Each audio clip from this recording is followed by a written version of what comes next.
What's happening, dude? I'm here testing this thing out with the new well, not the new, but new for me. Have some coffee. This is like the OBS thing with with the sound. Anyway, I hope you can hear this mic. I have to turn it off to play though, because or else you're gonna hear the.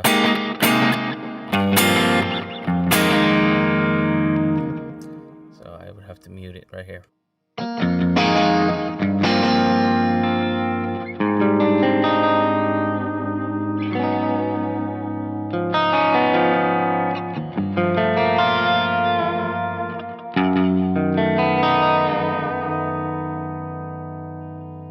Right? Can you hear that? I should have probably tested this. I wonder if I can watch myself live to see if this is working. Can I watch myself live? Is that a thing? Oh, look. Wait. It's showing two different streams. Oh, here we go. Oh, it is working. Wait, there's like a... Right? Can you hear that? I wonder if there's a latency.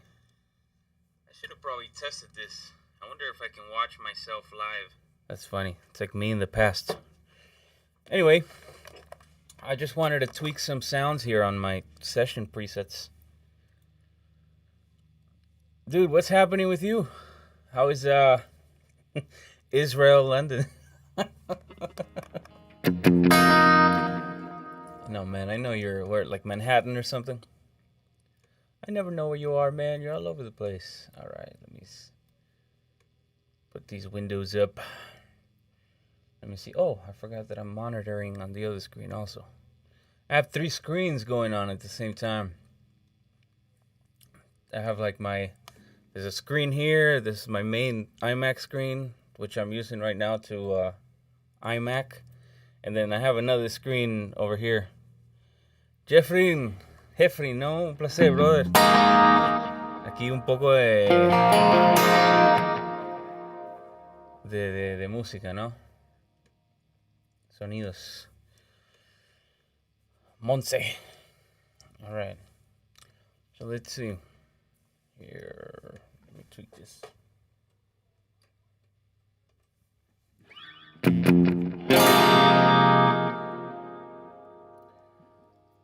Sweden, man, how's Sweden right now? Is it as crazy as everywhere else?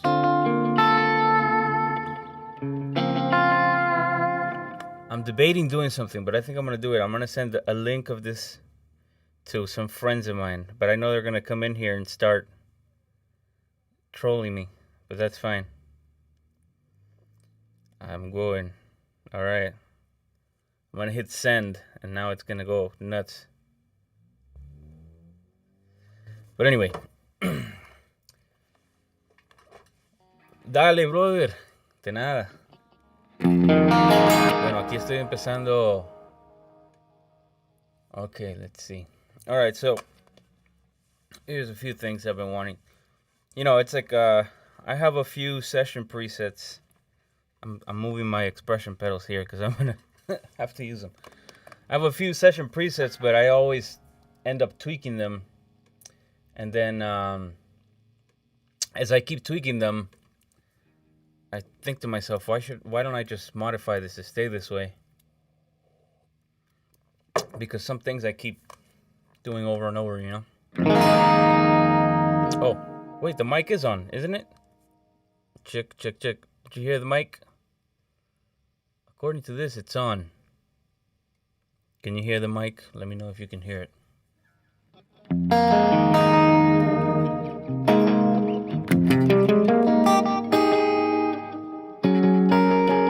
Oh, Mike! I thought you were talking about the mic. Dude, Mike lives like 40 minutes from me, man. Besides, nobody's getting together right now. These are weird times. Okay, so check it out. I have the distressor on. This is on always. So I'm going to mute it. Well, not always, but I'm going to here. Let me put it down here so it's out of the screen. I'm going to mute it, and then you'll hear how it sounds with on and off.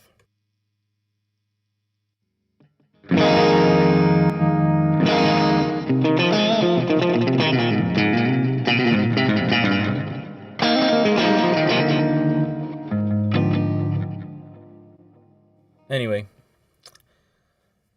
so these are some things I put after the chain. So basically all my studio rig right now is hooked up together, and it goes into my interface, and then this particular thing here, the universal audio stuff, goes after that, and then I tweak from there. You know, I add additional things to this particular channel. This right here, you see, this one's just a mic. I just have this SSL on it to add some, to make me sound like a man. If I take it off, see, it's gone. Now I sound like a man again. Anyway, so on the guitar, I have the Neve. Oops, I just turned it off. But this thing I love. It's cool. And then usually I have this flat like this. Wait, where is it? Here we go. This is kind of like a flat setting on this thing. So let me mute the mic.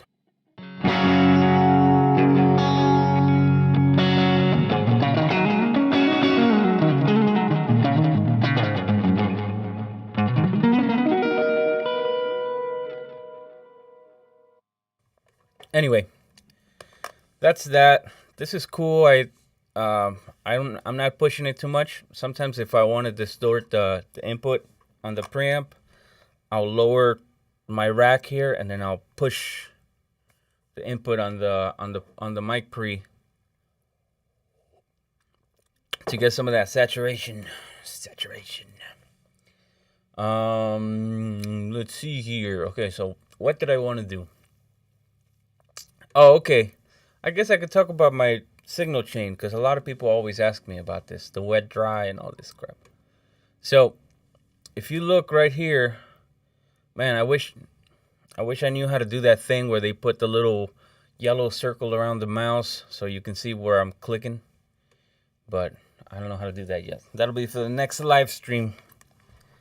This is like live stream 3, number 3, because they all have to be taken down, right? This is the third live stream. Anyway, okay, so this fractal dry right here, this is the dry. This is what it sounds like by itself.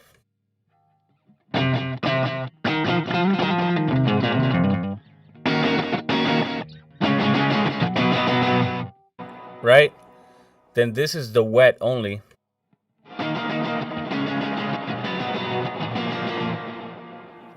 And then I also have, this is muted right now, but I have a pedal board that, actually I don't have the power connected, but if I choose to go, I can mute the fractal wet right here and then go with pedals instead. Yeah. Hey, what's up, dude? Yeah, it's like live stream. It's like live stream 3, number 5. Yeah. I get it. You know? Sometimes when you're live streaming a session, and I think I would do the same. If I'm live streaming a session of a song that hasn't been released, it's best not to put it up afterwards, you know? Like maybe I'll live stream it, and then when the live stream is over, I'll take it down, you know, since the song hasn't been released. Joseph, what's up? If you guys see me looking this way, it's because this is the screen where I have YouTube and the comments. So this is like a new thing, the way I'm doing this with the OBS. OBS is like the software that's allowing me to show you the screen and And actually, I can show you here the other screens. Like if I show you the right screen, let me see. See, that's the YouTube screen. And then I can show you the left screen, which would be this kind of like Inception thing where it goes into itself, into itself, into itself, into itself. But anyway, these are the screen. This is the screen that you guys really want to see, right?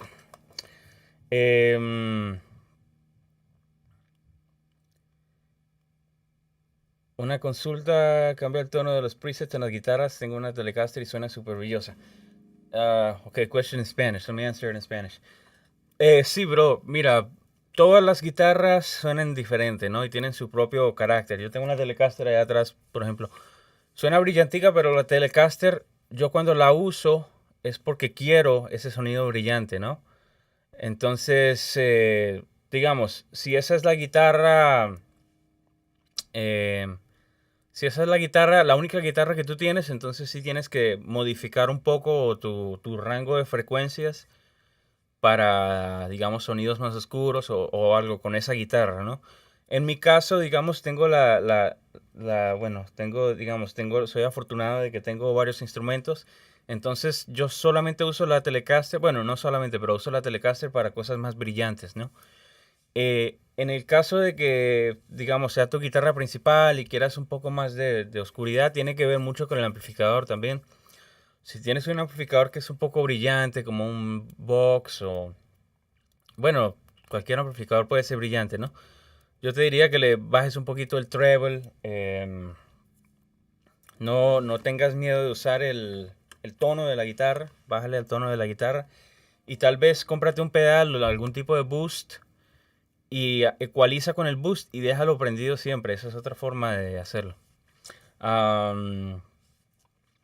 Line 6 pod and a 112 tube amp. Man, that's awesome. I used to have a Line 6 pod. Well, I had two of them. I had the X2 Live and then I had the X3 Live. And I don't know what happened to them. I think I gave both of those away. I literally gave them away. Because I wasn't using them, you know.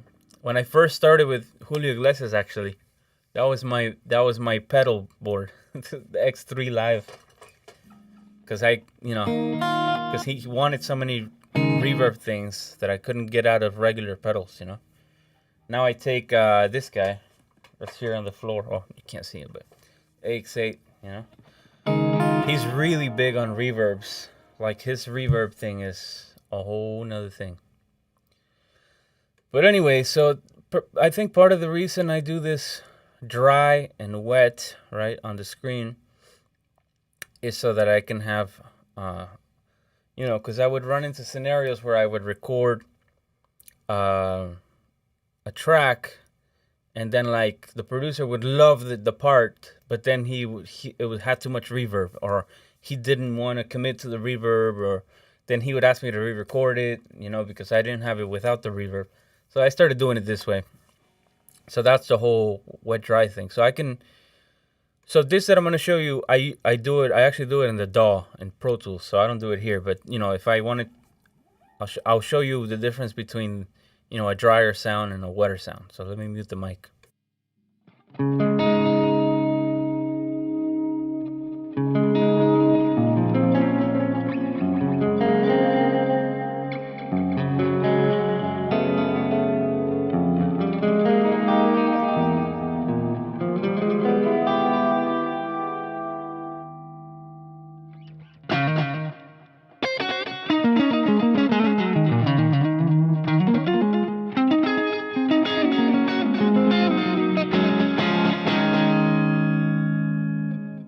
Right, so you can kind of see how I can go up and down with this. Usually, these faders that I'm moving are only for sucks with the committed effects. Yeah, man, we talked about this. Remember? I think at the beginning I did some sessions for you, and then you wanted it without the reverb so that you could add the reverb, and then you told me you wanted it with the reverb because you couldn't get the same reverb. So then we started doing it that same way. Joe, what are your thoughts on the new FM3? Man, I'm on the list to get one. I passed up the first email. They sent me the email to get the the one without the headphone jack, so I passed it up because I was gonna wait for the one with the headphone jack. And then I got the one with the headphone jack, but then I was like, man, why would I buy this right now? Like, there's no gigs, you know? I have the Axe-FX3 here, like, in my studio, so I don't have any need. Actually, honestly, I mean, with the AX8, that's more than enough, you know? If I get the FM3, it would just be because it's smaller. But I don't need it, you know? But it's great. I mean, it's the sound of the Axe-FX3. They do sound different. But yeah, that's it, you know? It's great. It's a great unit. I just don't have any use for it until we start gigging again, so who knows when that'll be. And you know, even then, I would just probably be buying it because I want it. Not because I really need it, you know? But, Mr. Picky. Oh man, I'm out of coffee. This sucks. Share this live stream on like YouTube or something. I mean on Instagram. Here, let me put it on. How can I do this? Facebook. Oh, my emails tell me that I'm live. All right. Let's see. I'm doing an Instagram post. You guys know about that Instagram. All right. Let's see. How do I add letters to this? Man, I swear, I got one of these OnePlus phones. It's like the, you know, it's not a Samsung. It's like its own thing. It's not an iPhone. And for some things it's cool, but then some other things they're like behind with, you know. So, you know, some really simple things really bother me about this phone. Like it doesn't, like the stock camera doesn't record audio from an external output. So then I have to use like a third camera, and man, it's really annoying. But I can limit the permissions that every app has for everything, and you know, that's the whole thing with iPhones are a little weird with that. But anyway, back to this. Okay, so I'll tell you one of the things that I wanted to do, and I keep doing it every session that I do, and then I forget to save the preset, because then these presets I usually start tweaking them, and then I tweak it. This is kind of like my main template, I guess. I don't know if I would call it a preset. This is like a template. So let me show you. I have this is like my Dumble clean sound, right? I'm gonna start muting the mic so that you can hear so this is my Dumble sound.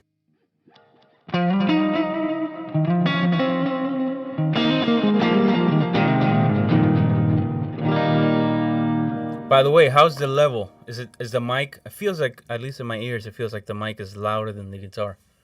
But let me know what you guys think. Okay, so the second one is a deluxe reverb. So I'm gonna switch back and forth so you hear the difference.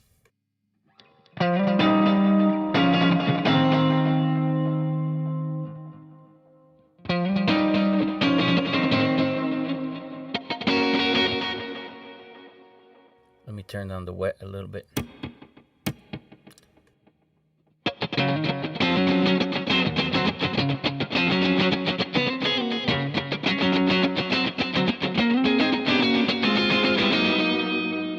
Right, I used the deluxe reverb for all that kind of black-facey.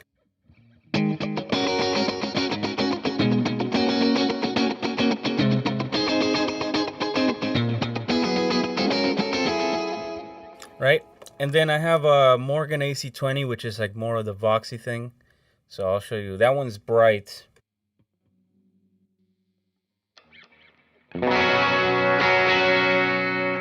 Man. Promise you, this guitar sounds better in tune.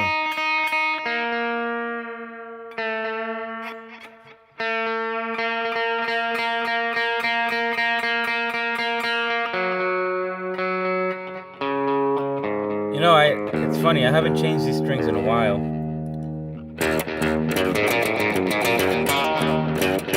And these strings are super dead. But I actually like it. Because I've been changing strings on all my other guitars. So if I need something that's real fresh, I'll just pick up another guitar. But for any like tremolo things with this, like Check out the dead sound of this low E.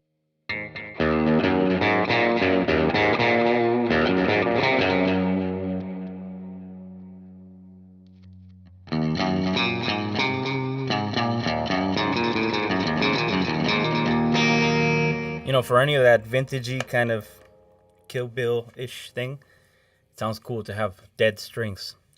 But anyway, so here's the Morgan.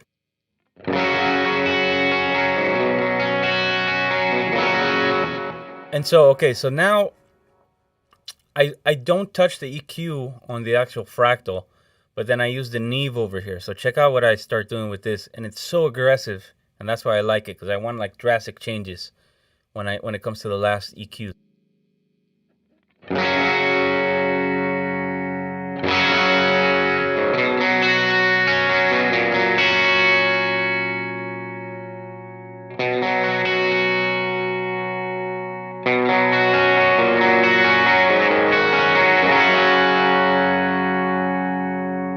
Right? You hear the difference? Especially this 1K thing here, man.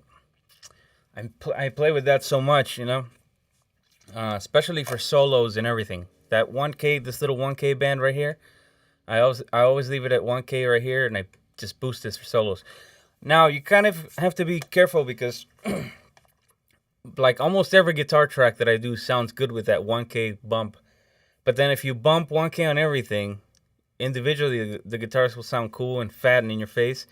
But then when you unmute all of them, it's going to be like this 1K fist bump in the mix, you know? So you kind of have to pick and choose what needs that and what doesn't. Another thing that I do is right here. This is so if you don't know how these Neve things work, this top one right here is kind of like your preamp gain.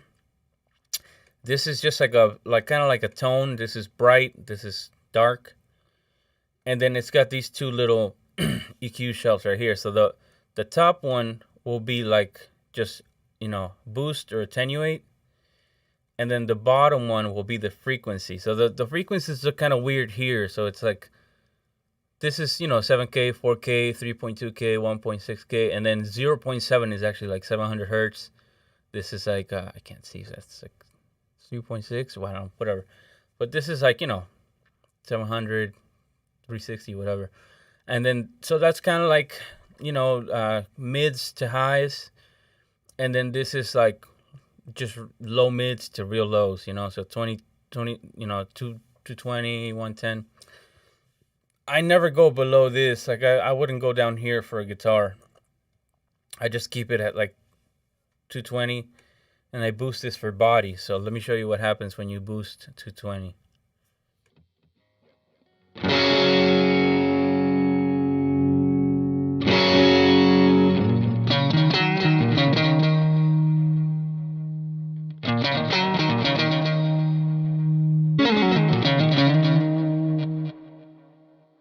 Right, so that 220 there adds a lot of body. And I mean, if you listen to the guitar by itself, it feels like it needs that, but in a mix, it really doesn't. Only certain things, I think, will need that 220 bump right there. Maybe like a solo, like a real thumpy, kind of clean, low gain solo could benefit from that, you know? But I wouldn't put that on everything, because then, you know, it's kind of like, you think of the mix as like a frequency range, and if you have a bunch of tracks that are boosted in a certain point, then your whole mix is going to kind of go up in that area. Okay, Joe, sorry, I was missing some of these questions. Do you set your global EQ to sound a certain way on your AX8, or as per preset? No, I don't have a global EQ set. I think what I do on the global EQ on the AX8 is I just, like, you know, everything below like 100 hertz, I just duck it, you know? And then I might do this like 200 hertz bump thing, you know? And then I think that's it. I don't think that I do anything in the top end, but on a lot of presets, I'll literally kill everything above 10K also, you know? Because it's really that like real Sharpie kind of thing. Even though for some things it sounds cool. Like that 90s kind of clean thing, you know? But anyway, so then back to this. At the very bottom of this is just like a low cut, you know? I probably will keep it around 80. Gustavo, dímelo, bro. And then, okay, so then the other thing is, this is your preamp gain, and then this right here is your master volume, but this also has color. So if you boost this, it's not just volume that you're getting color and character. So then this right here on the universal audio stuff, this is where your actual master volume kind of goes, you know. So if you bump this up, you would lower this over here, right? You know, face inverter, whatever. I don't need to invert the face on this because I'm just doing a stereo track and everything's perfectly in phase. So Luis, bro, un saludo por allá, Colombia. Estaba hablando hoy con un amigo de allá y me dice que está fuerte la cosa con los hospitales, ¿no? But anyway, so actually let me show you what it sounds like if I bypass the knee. Let me mute the mic.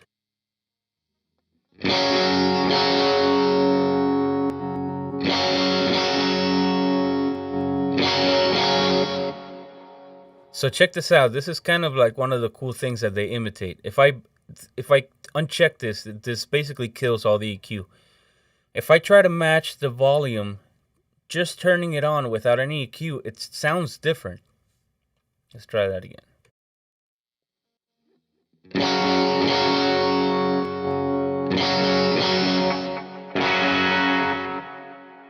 I'm going to mute the wet.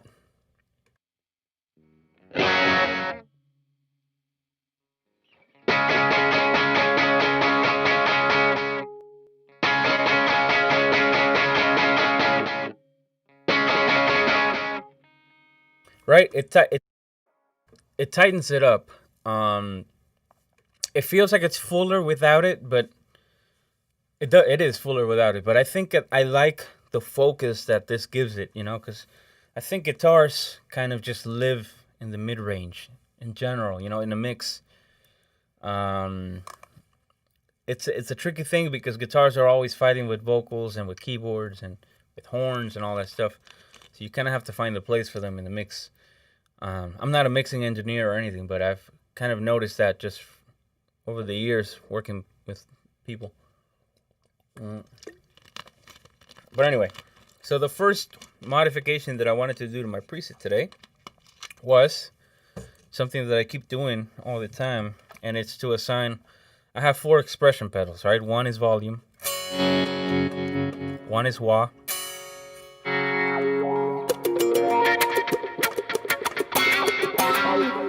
so I wanted to assign the third one to be my delay. Here we go. Where is it? My master feedback. That's what it is. So check this out. 3.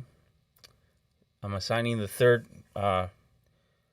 controller, right? So right now, if I move it, you see that this little yellow thing is moving, but I haven't assigned anything. So I'm going to set this to be, I want the down position to be 100%, right? So basically what this means is that when I'm in the down position, it's the most amount of delay that I have in the set, in the preset. And then when I have the up position, I don't want it to be 200 because 200 is a lot. I know because I've already messed with this. But 140 seems to be a good area, right? So check out what this does. So now I'm going to go back to the delay, and I'll tell you, if you see, this is my delay right here. This is the EQ curve of my delay. So this is pretty filtered, you know? Let me show you the delay.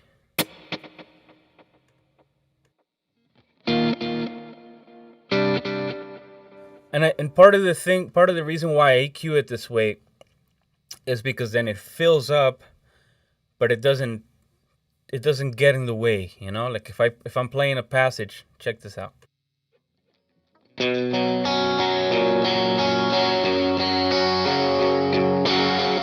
Right? There's stuff filling up in the background, but it's not getting in the way. Now let me turn this up, right? I'm bringing back all the highs. I didn't actually turn up the level or the mix. I just turned up the highs on the EQ, and now see the difference.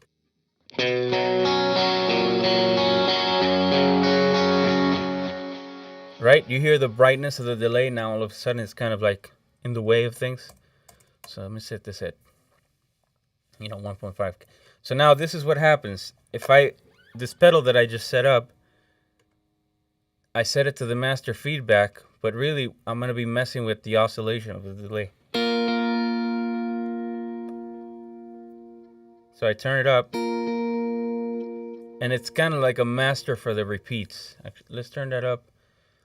Let's say 150. I think this, a lot of it has to do with the fact that I have a high cut here. If I raise this up, it's gonna oscillate. Watch.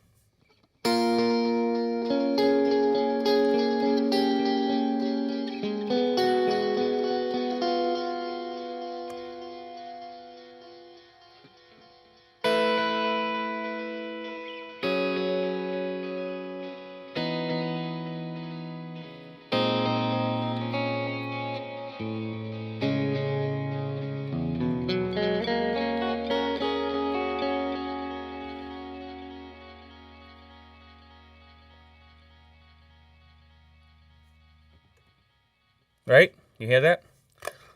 So that's something that I like. I've been doing that lately in a lot of sessions, because a lot of times if you add like a really long reverb, the reverb kind of in itself starts to add some low end. Even though I low cut all my reverbs too. Check this out. This is my reverb. Where you at? All right, see? So it's got like a low cut thing happening here. But the delays, I feel like delays are a little less intrusive, unless it's like like if I set it to like a tape delay or something. Let me see if I have a tape delay here. Bucket Brigade, reverse. No, I don't think I have a tape delay. Well, okay. Of course I don't have a tape delay, because I actually have a real tape delay over here in my rack. So that one I'll run through the pedal wet of the UAD. So okay, so that was one of the modifications I wanted to do. This.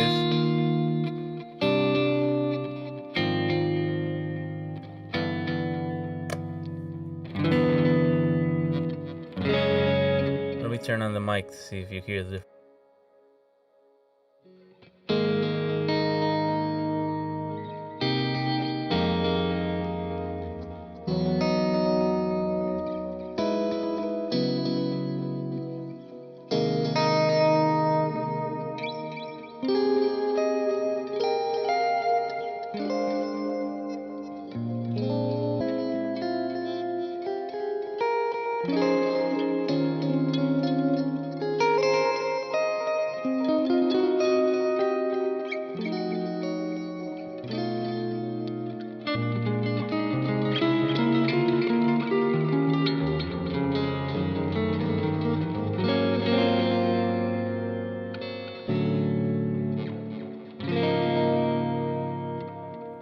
So there's a thing there, Oh, I forgot one more thing.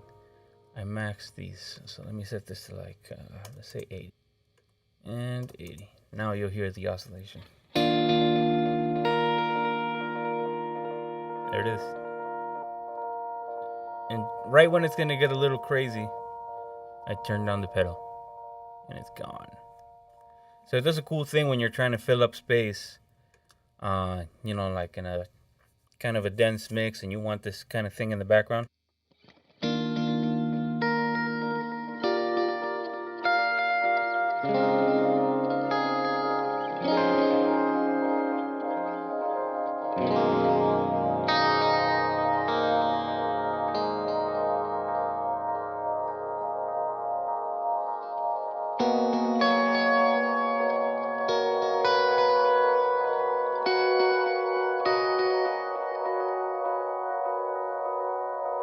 And down. This, before I mess up anything. And let me see. I have a fourth expression pedal that I don't have assigned to anything. So I should probably assign it to something. I don't know what. Usually I assign it to like, if I add a pitch to do like a whammy thing. But I haven't really been using that often. So I don't want to set it into the preset. I don't know. Let me see. well, I guess let me go through some of these other sounds that I have on here. So we're still in the Morgan. Let me go over to my Marshall style, which is the Friedman. So this is the Morgan.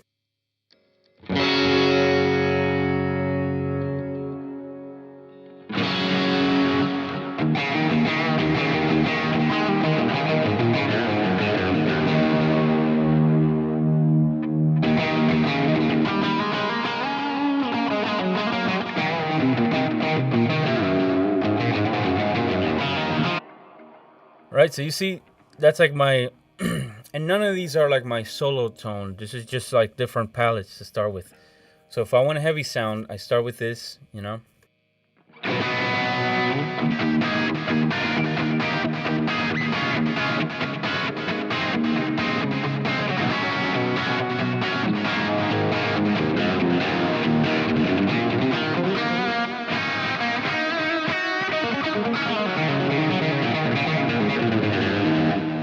Right? This is just the amp sound. If I want to add a drive in front of it, then I have over here, this is drives. I have a FET boost, which is kind of like a Klon. T808 is like a tube screamer. Shimmer drive is just kind of like to add for the brighter amps. And then this is like a real leady stuff. This Sir Riot, it's called Ruckus here. It sounds like.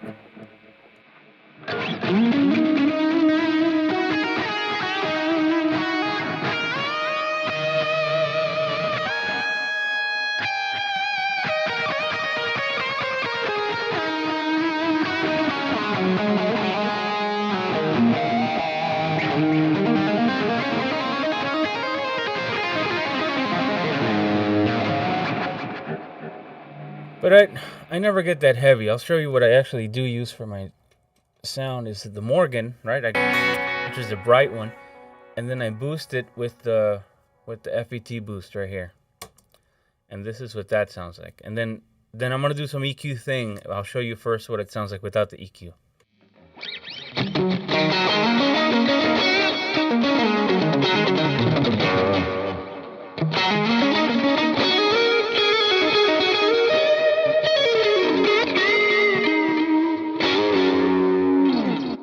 Right? So it's kind of like Stratty Brighty, you know? And then I'm gonna bump this 1K thing earlier and you'll hear what it does. Sorry if the delay is too much. Let me turn that down.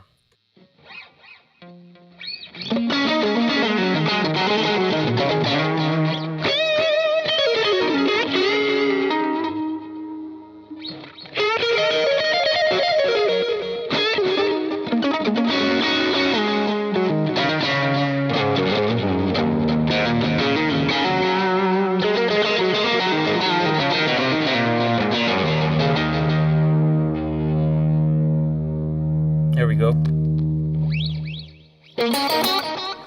So YouTube is telling me something about the bit rate. I don't know what any of this is. The stream's current bit rate more than the recommended bit rate. We recommend open widget. Let's see. Okay, maybe it's a signal thing. I wonder if my internet is like dying or something. Anyway, if you guys still, I should probably be checking on this. Hopefully the stream is still on. Can you guys still hear everything okay over there? Let's see. It says that I'm live. Let's see the live. It's like dying or something. Anyway, if you guys still... Okay, well, I should probably be checking on this. Seems like I'm still here. All right. So, let's go back to this. All right, so... Let me go back to the Dumble. So generally, I'll go through these and think of what I think I need. Let's hear it.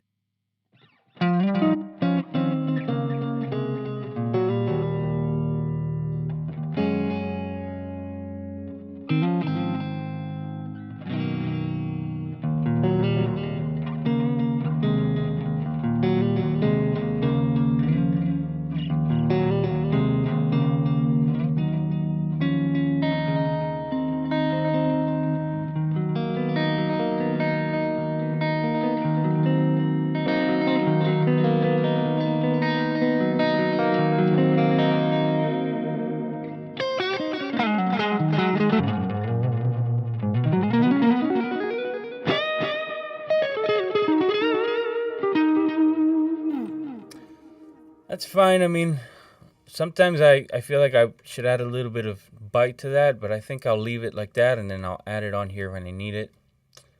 Oh, kind of an important thing here is the cabs that I'm using, because for every amp I have a different cab. These are the cabs I'm using now. And then, so actually this is kind of funny. You'll see the difference that a cab makes on these sounds. If I swap the cabs, it totally changes the sound of the amp. So this is the same amp, and I'm going to swap the cabs out.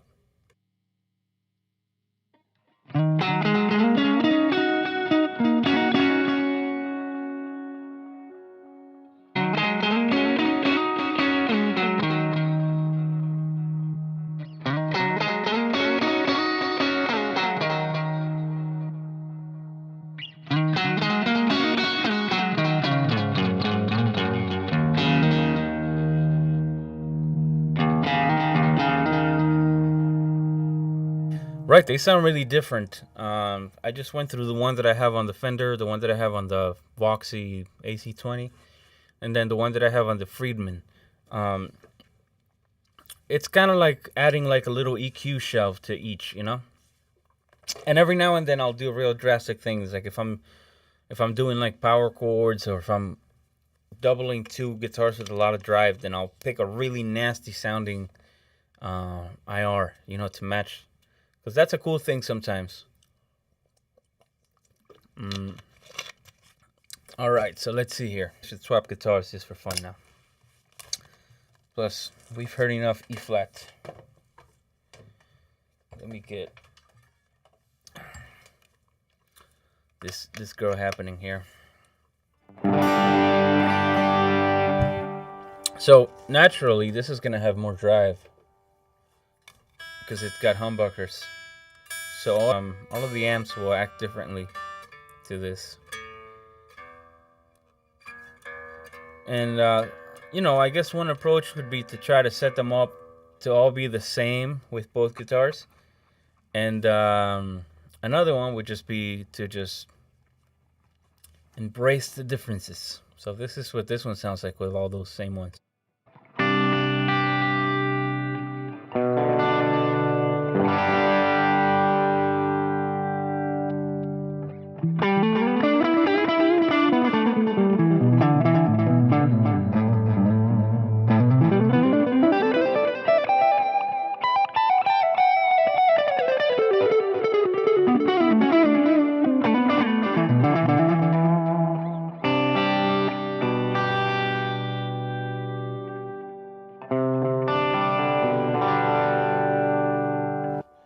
It sounds really cool with the Morgan, I think.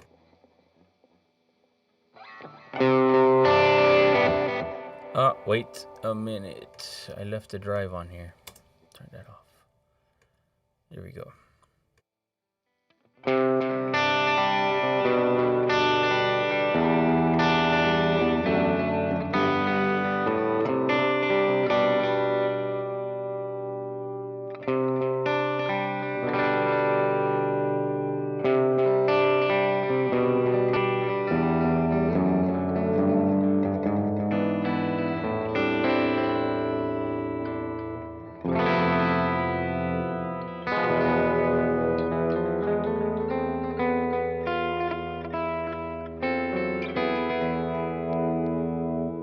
As its thing, you know. A tone and please, we need. Please don't do this live. Oh, the FM3, man! I need an FM3 though. I don't have an FM3 right now.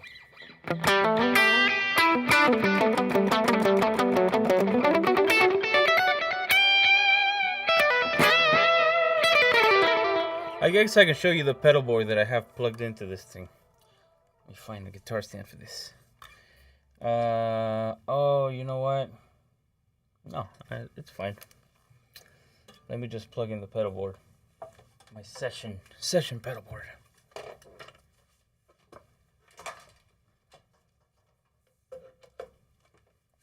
All right, there it is. So, I'll show you what's happening.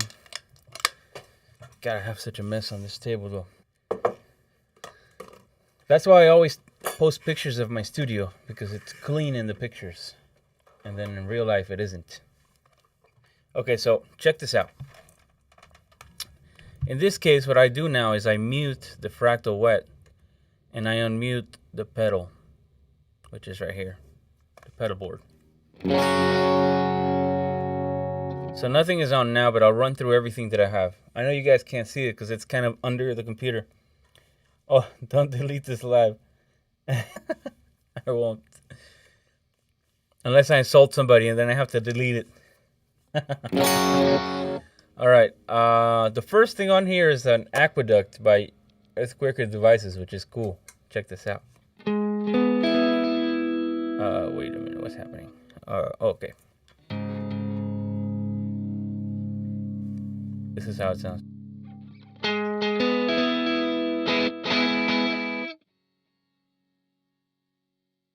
Hold on. What? Oh, duh. There we go.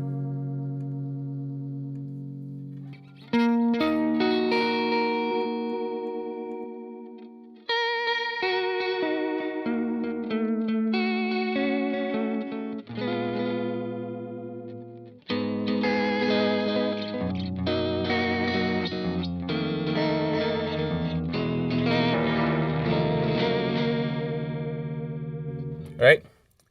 So that, obviously when I unmute the mic, then it has a weird sound because it's all of them at the same time. So that's the first one. It has some cool sounds. Check this out. I'm going to turn on some reverb just so it doesn't sound so dead. So here we go.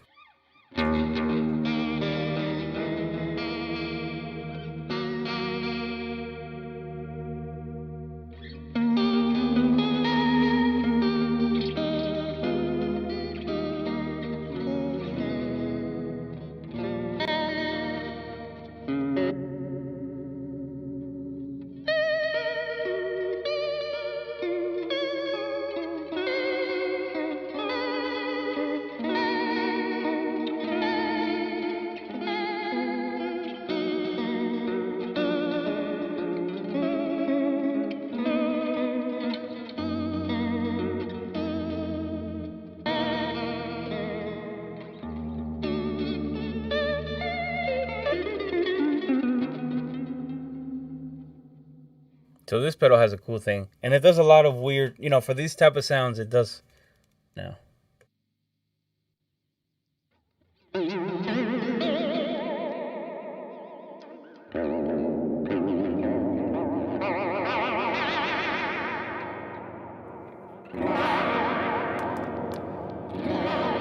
This is for Shloimi's next song.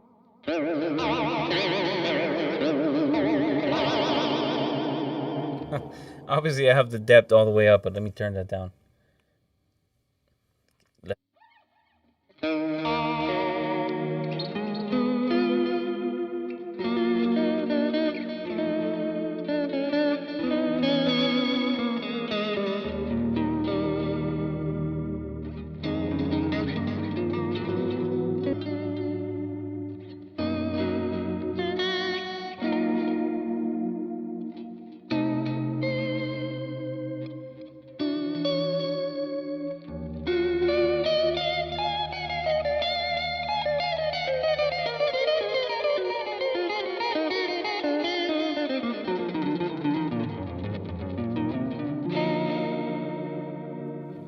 Cool. Now it gets weirder.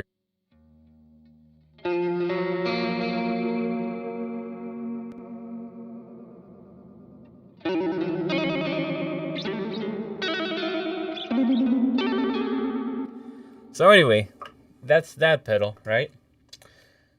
That's by Earthquaker Devices. That's the Aqueduct. I also have the Dispatch Maker, which is kind of like a delay and a reverb in one.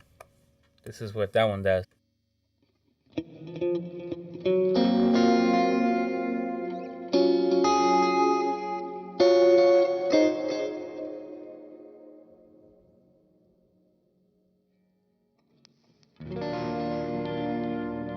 So I usually set it with the dry, so I'm gonna mute only the mic and then I'll show you what both of these sound like together.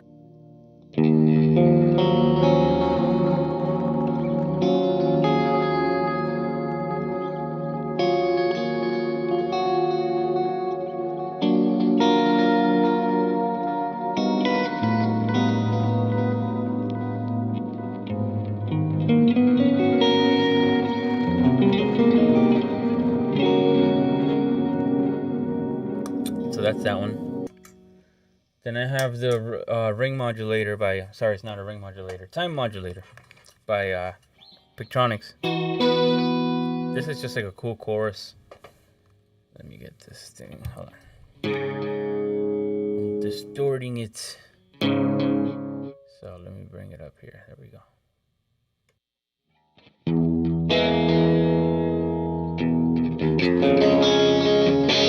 Right? And then this is a cool one. This is the tape delay that I was talking about. This is the one by Keeley.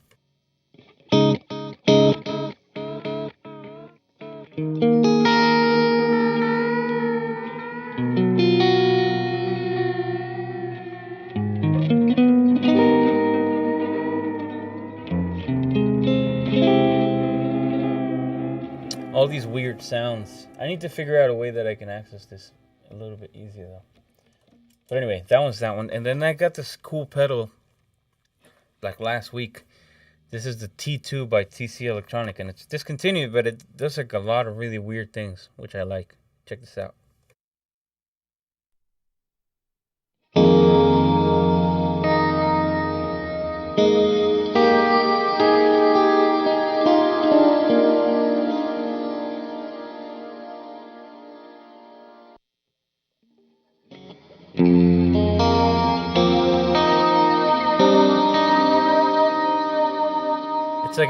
It's like an it's like a reverb, but it's got like reverb plus something else, you know.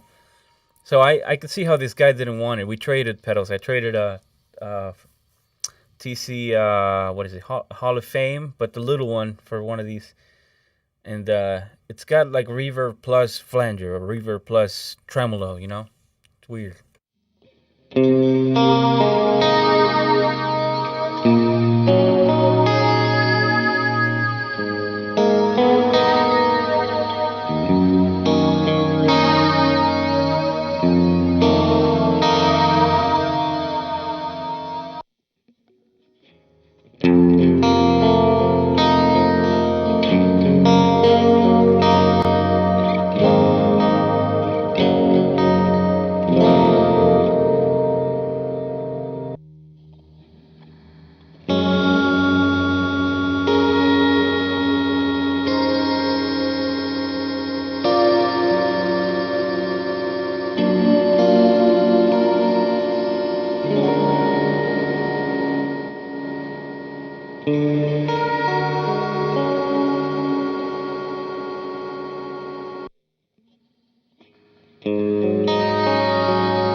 It's crazy. That's the last pedal in the chain because I want it to be just nuts. But yeah, that's the pedal board that I have on here. I have another pedal board that I run into the front of this thing, but right now I don't have it plugged into the power because I was using the power to do some looper videos. I posted one already. I need to do another one. But anyway, that's the two pedal boards. So let me go back to the Fractal one.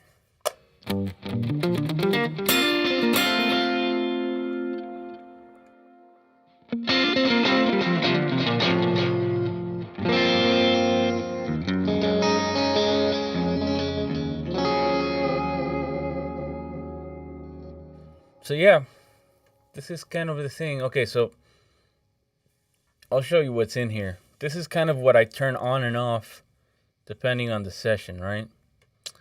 I'll start with the easy stuff. I have two reverb blocks, right? The one that's kind of like always on, I have this is like a London plate, which you hear. Then I have like a spring.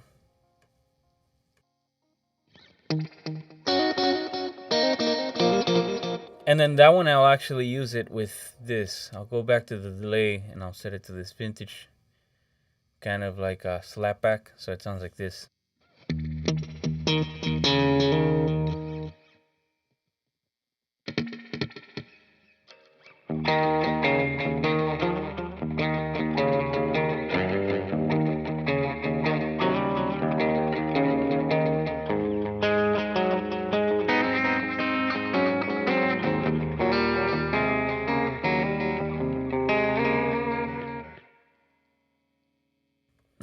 Actually, let me this. I don't love it. Maybe this could be a good point for like a mono tape delay. Also with that slapback. Let's see.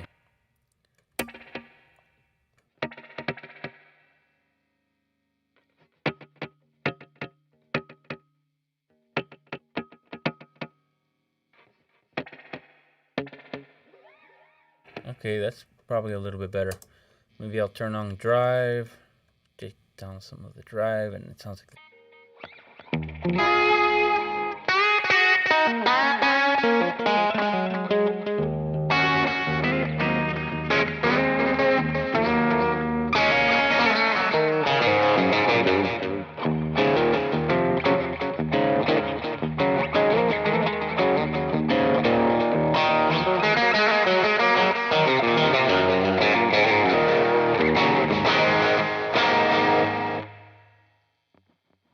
I think my G went out of tune. Yep. Well, this is not a G on this guitar. Okay, so the AC20 is with, I think it's a York Audio. Check this out.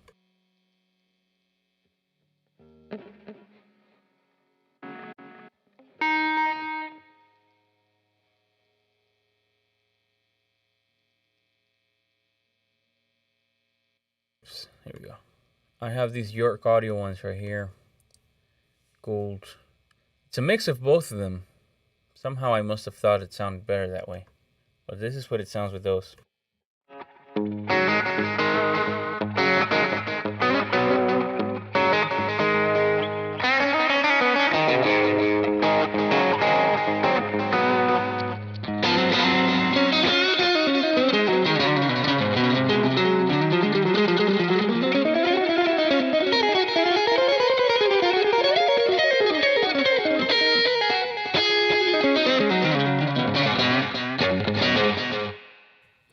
Right? This delay is probably, the reverb are probably a little bit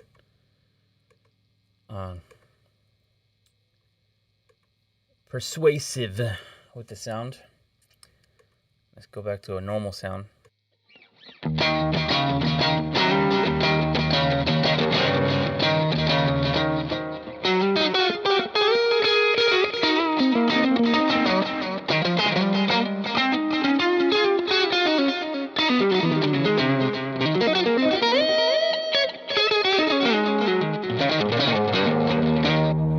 Right, so that's kind of the sound on there. Let's switch to something else just for fun. Just for fun. Stick with the X coils. Let's try this. This was the one that's got the tri-buckers, which I dig.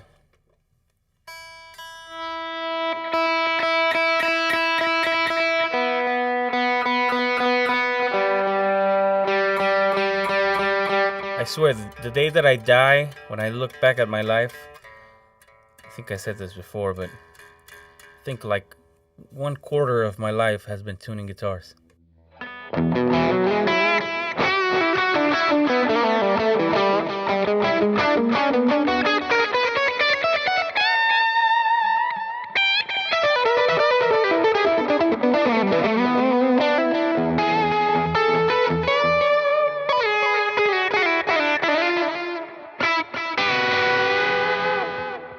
Right, so this one's got that little thick thing happening, but then I can split the positions so it can do this.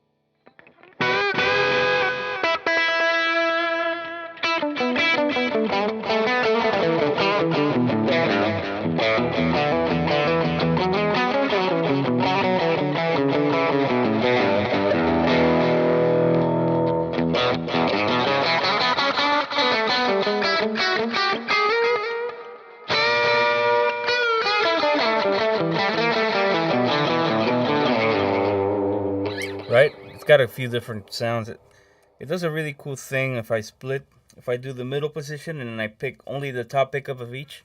It almost sounds like an acoustic. Obviously not with this sound, but let's hear what it sounds like with this sound.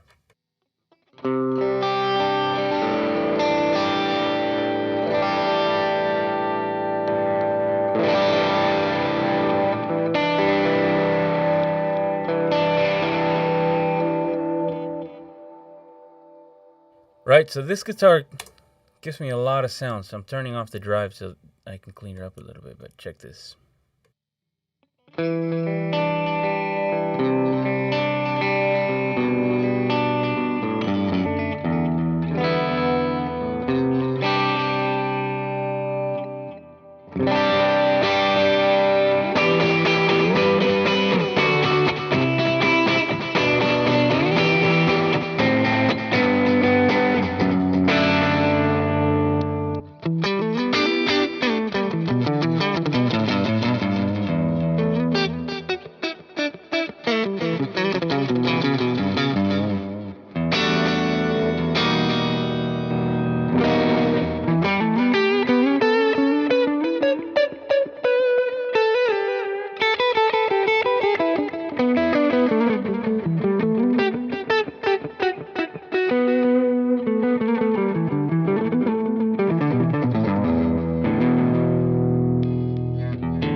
Right, so a bunch of different sounds with this guitar, just great for recording.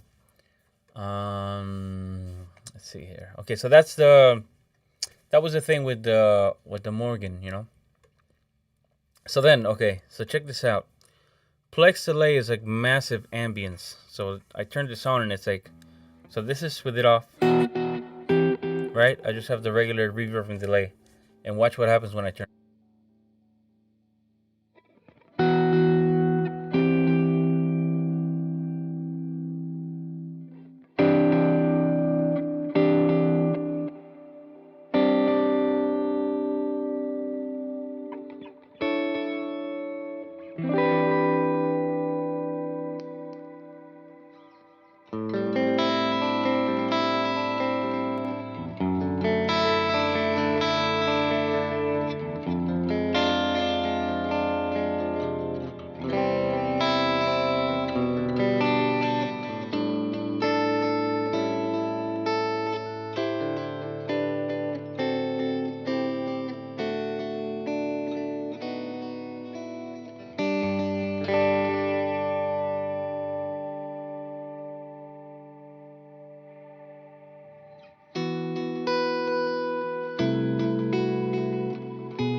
Right?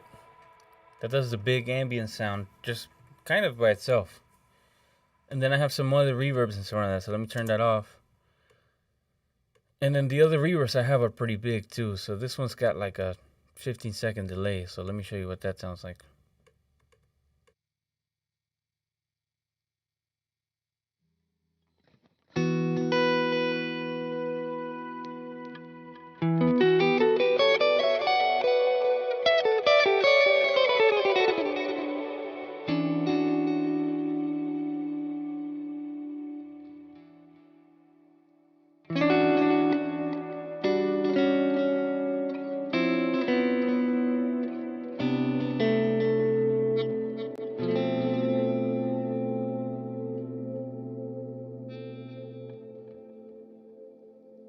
That one's kind of darker, you know?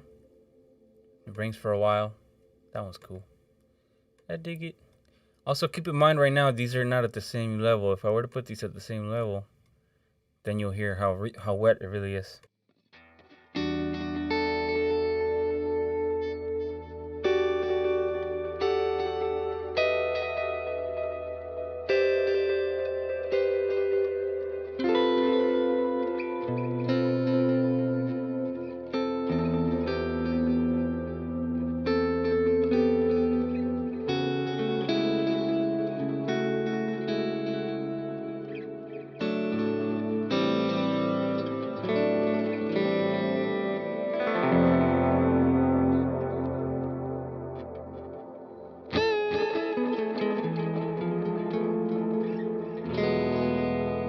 Right? Big reverb, that one. And then of course I have the delay thing that I can oscillate. So if I turn that up,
right? That's another big one.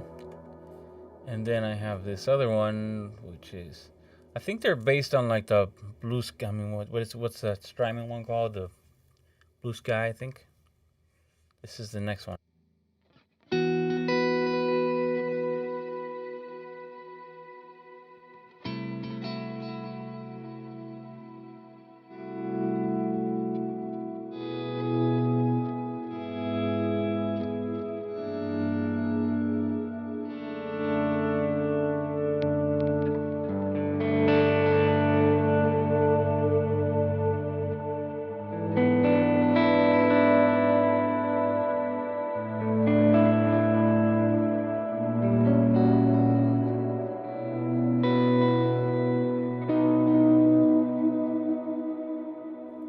Right? That one's got a little bit more of like a shimmery thing at the top. Not much, but a bit. And then the last one, this one's just massive.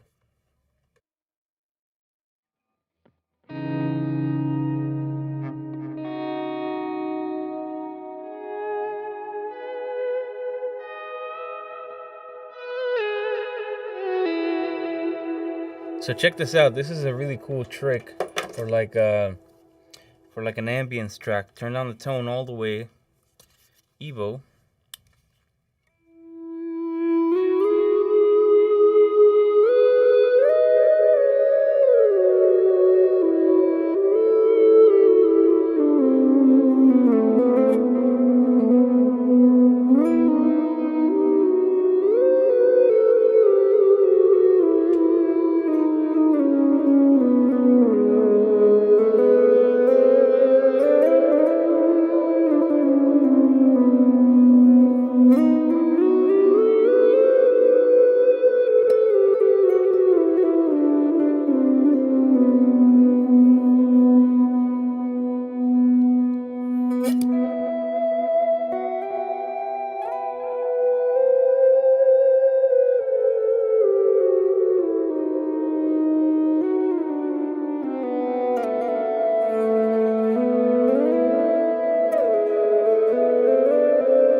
Right? That always works well in the back of a track or something. And then here's a little trick for the 90s chorus sound. I used to always try to get the sound and then I would do it the wrong way, and then I figured out that the trick to this is to not have an amp. So I have a preset, but let me see how far the preset is from what I've been using. So watch this. The amp and the cab are going to be gone. Okay, well, I don't know why the amp is still there, but... Oh, yeah. It turned off and I turned it back on. This is that sound. So for this, I gotta boost it a little bit because I'm turning off the cab and the amp.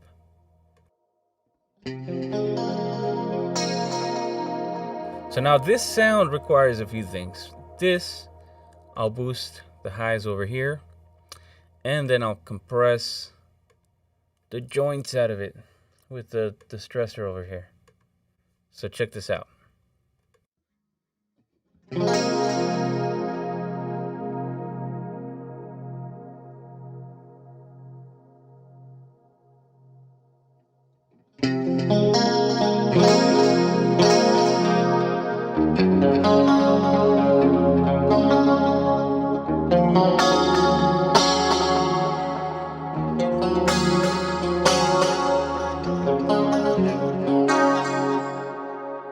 So now, a few things are important here.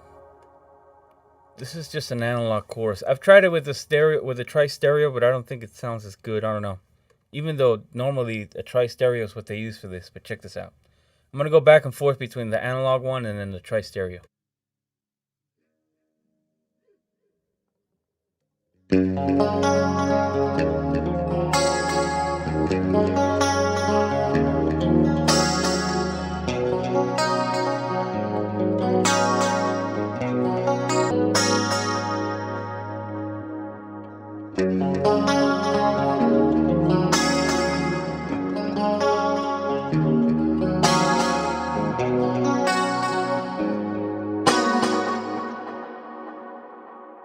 So, I feel like there's more of a stereo image with the.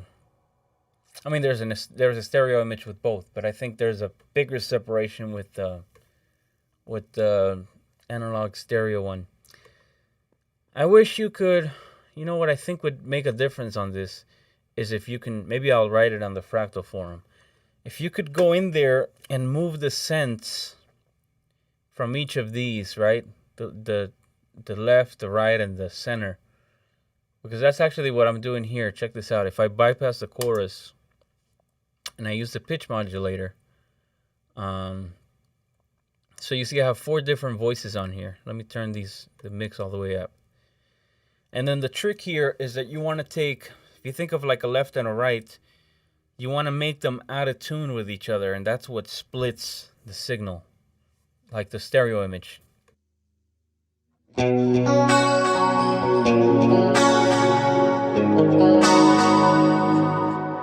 So what I'm actually doing here, right now these are not delayed, but watch this. If I set them all, what? Oh, okay, of course, these are the same. Let's see where this is at. Set them all. What? Oh, okay, of course, these are the same. Yeah, I guess it got off. Hopefully this thing will get back on. I don't know. Bummer. Maybe it's on now. Set them all. Let's see. What? Oh, okay, of course. These are the same. Let's see where this is at. Set them all. Oh, okay, of course. These are the same. Yeah, I guess it got off. No data. I think it should be back now. I don't know if it works. Let's try that. I don't know if you guys are getting any audio because I think this thing is a little bit behind.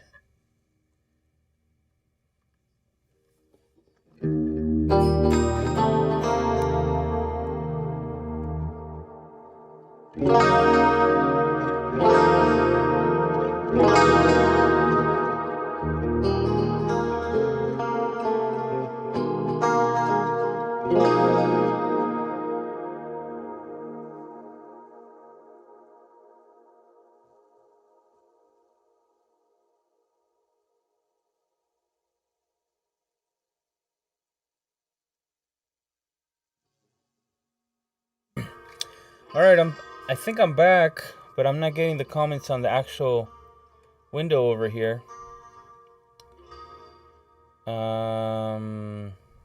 Anyway, I'm reading them on my phone, so if you guys are seeing this, there we go. I guess I'll just have to read them on my phone. me put this thing here so I can see the comments. All right. I think we're back, right? So anyway.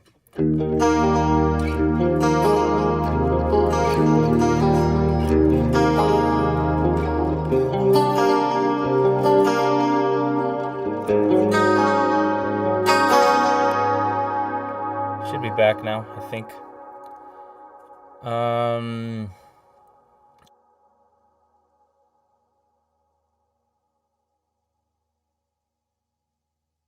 Xanadu chords. I dig it. I wonder how I can refresh this. I hope this doesn't end the stream. I'm going to try something.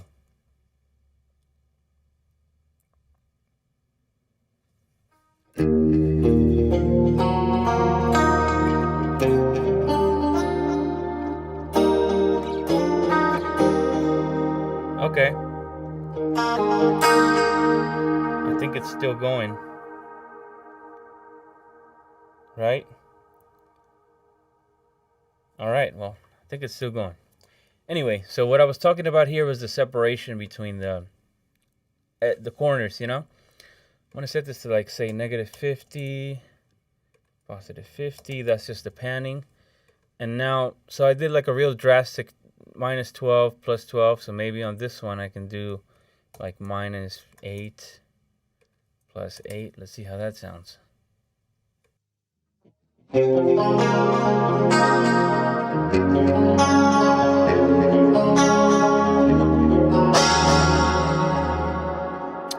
I think I kind of liked the middle ones being less, so let's set it to like -2 and +2.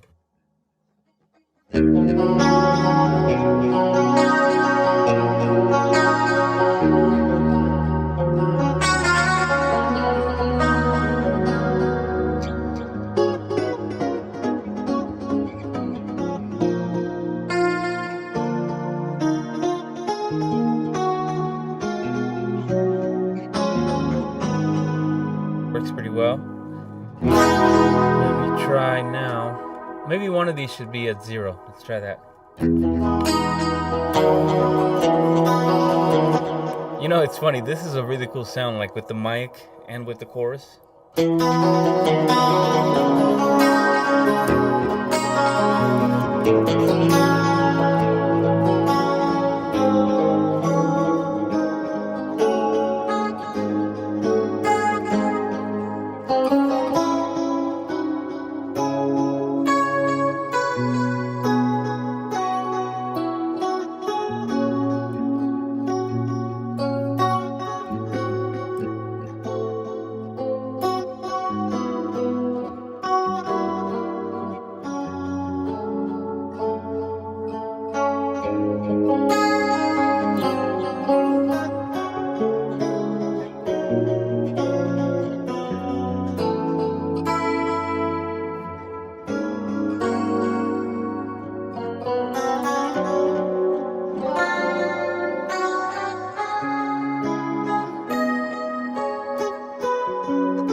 Cool.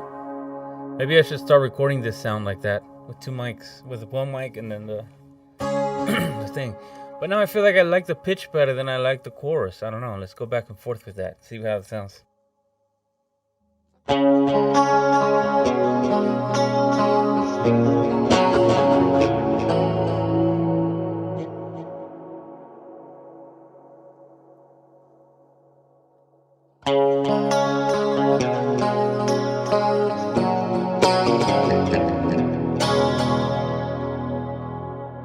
sound different. Let's try both at the same time, see what happens.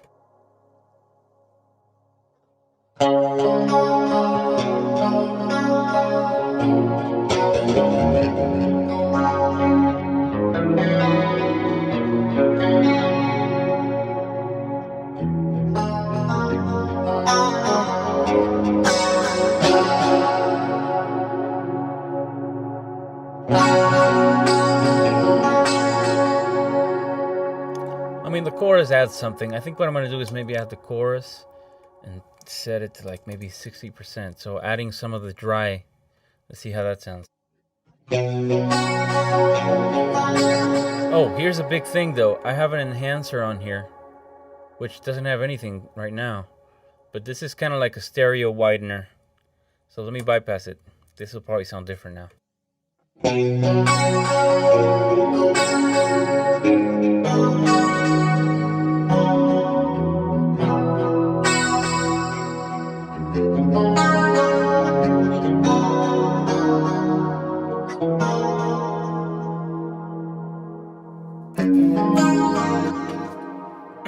Man, I used some of your style in my music video. Man, dude, yeah, the protests. Oh, man. That's a weird, I think some of you guys were... Sorry, I just muted this. Some of you guys are not from here, but man, there's some crazy shit happening in this country right now. Miami is insane. Yesterday, people were like lighting up, 18-wheelers and... Man, so nuts.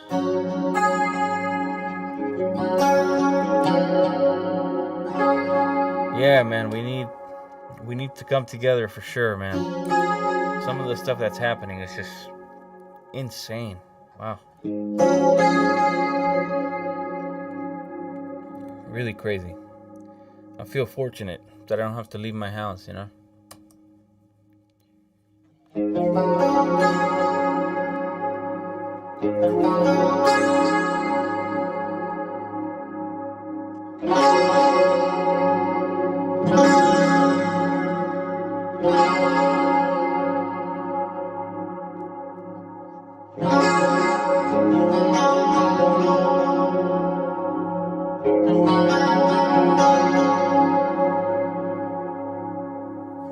Yeah, man, same here. Where are you? Are you in the States also, or where are you? I mean, I'm assuming you're in the States, right? Because the protests are kind of only happening here. But man, crazy stuff, huh?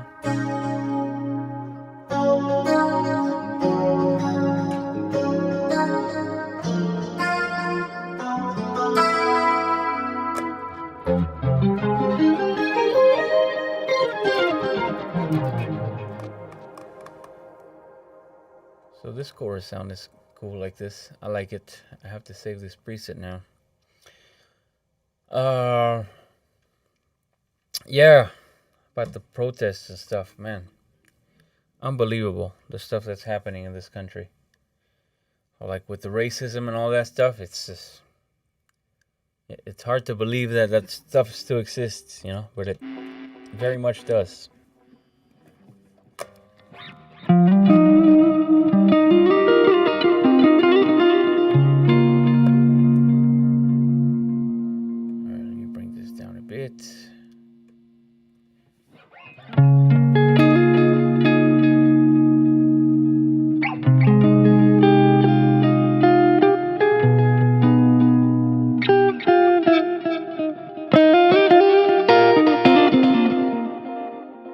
I was wondering why this got louder. Now I know why. Because I boosted 5 dB for... Okay, so that's one thing that I can do. I can add a 5 dB boost for the chorus. So 5 dB. So I'm going to set this to be the B channel. And now when I go back to the scene 7, which is the chorus, I'll engage B. Boom. Done. So... Anyway, let's see here. Okay, so Dumbo sound is my number 1.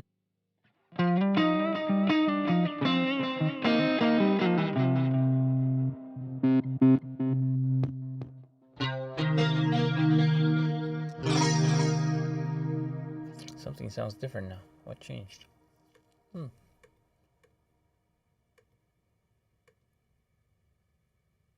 I don't know. Maybe nothing changed. Maybe now it's just softer so my ears don't hear it the same. Let's turn this up a little bit.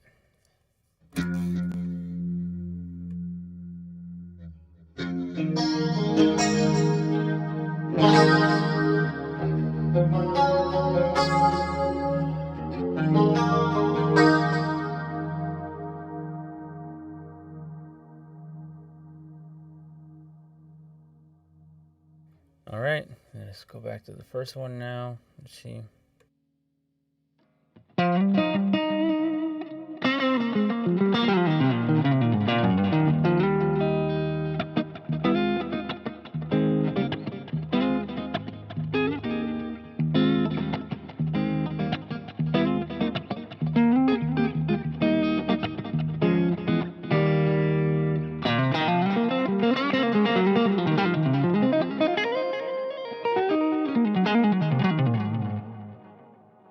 Cool.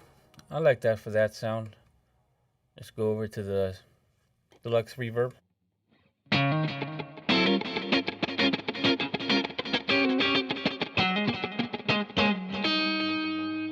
like that for that sound. Let's go to the Morgan. I think this, gotta tune this again.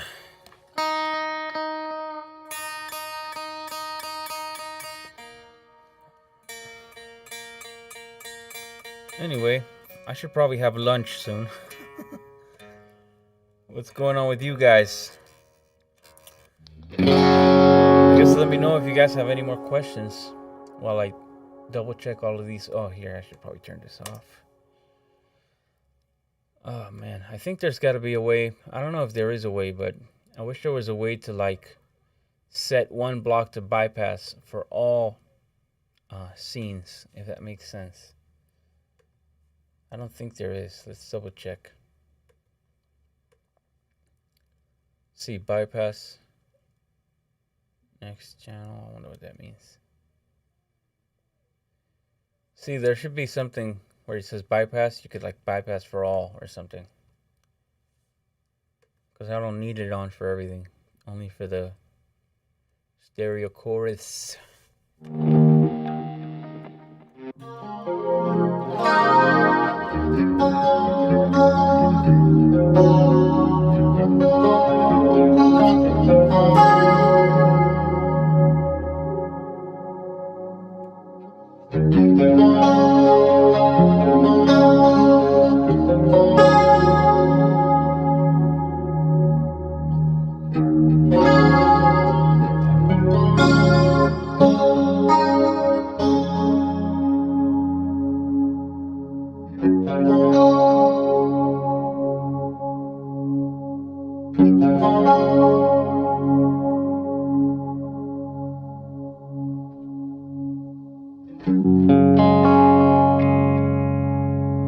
Alright, everything seems to be the same volume so far.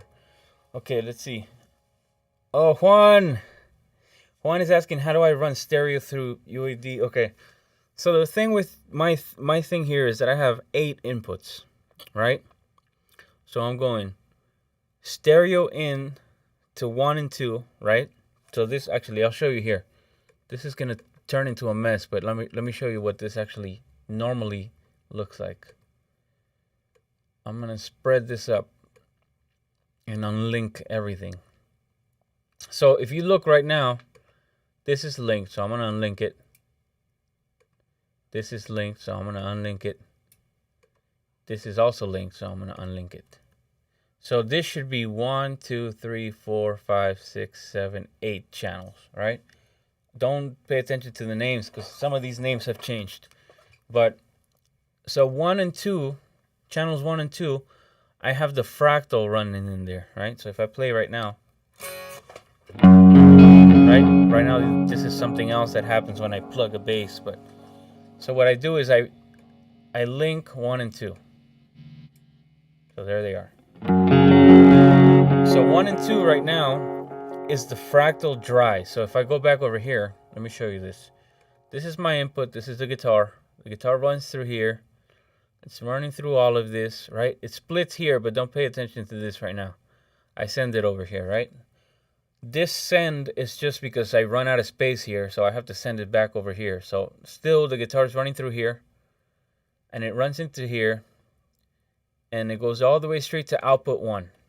So output 1 is a stereo output, 1 and 2, right? Which is this. So this is 1 and 2. This is output 1. So this is the fractal that's dry. So this is not going there, and this right here is not going there either. This is only going to output 2. So that's output 1, right? Now output 2, I link it. So now 2 channels, literally 2 channels, like input number 1 right now is 2 XLRs going into 1 and 2, right? That's number 1. Then 2 XLRs are going into 3 and 4, and that's the wet. So that's output 2, right? So if I only solo this,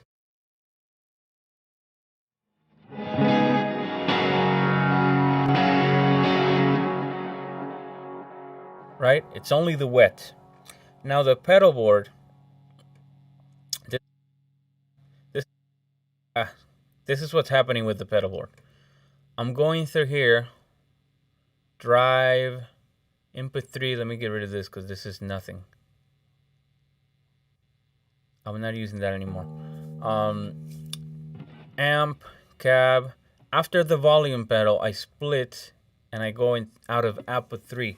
So output 3 is also stereo. So I'm running 2 cables out of output 3 into the beginning of the pedal board that I have here. I go through everything stereo, and then 2 cables back into 5 and 6, which are these 2 right here. So I link them. So this is the pedal wet, is 5 and 6. So this is 1 and 2, 3 and 4, 5 and 6. And now I have 2 channels left, which are 7 and 8. This is 7, which is this mic right here. And then 8 is this other mic right here. I don't know if you guys can see it, but normally it's this guy. So when I double mic acoustic, it'll be 7 and 8. I don't have to link those because those are different inputs. Those are different gain input and different levels, so then I have to edit them differently. These are the plugins that I have on here that are not engaged, right? I don't know what I did that is actually showing. Normally this doesn't show like this. I don't know why. I guess maybe here. No, whoops.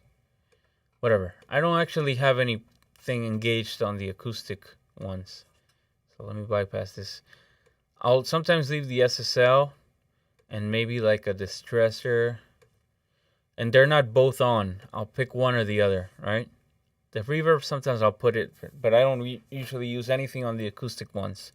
I recorded just the mic into my, I have an API preamp out here, and then the API preamps go into the Apollo.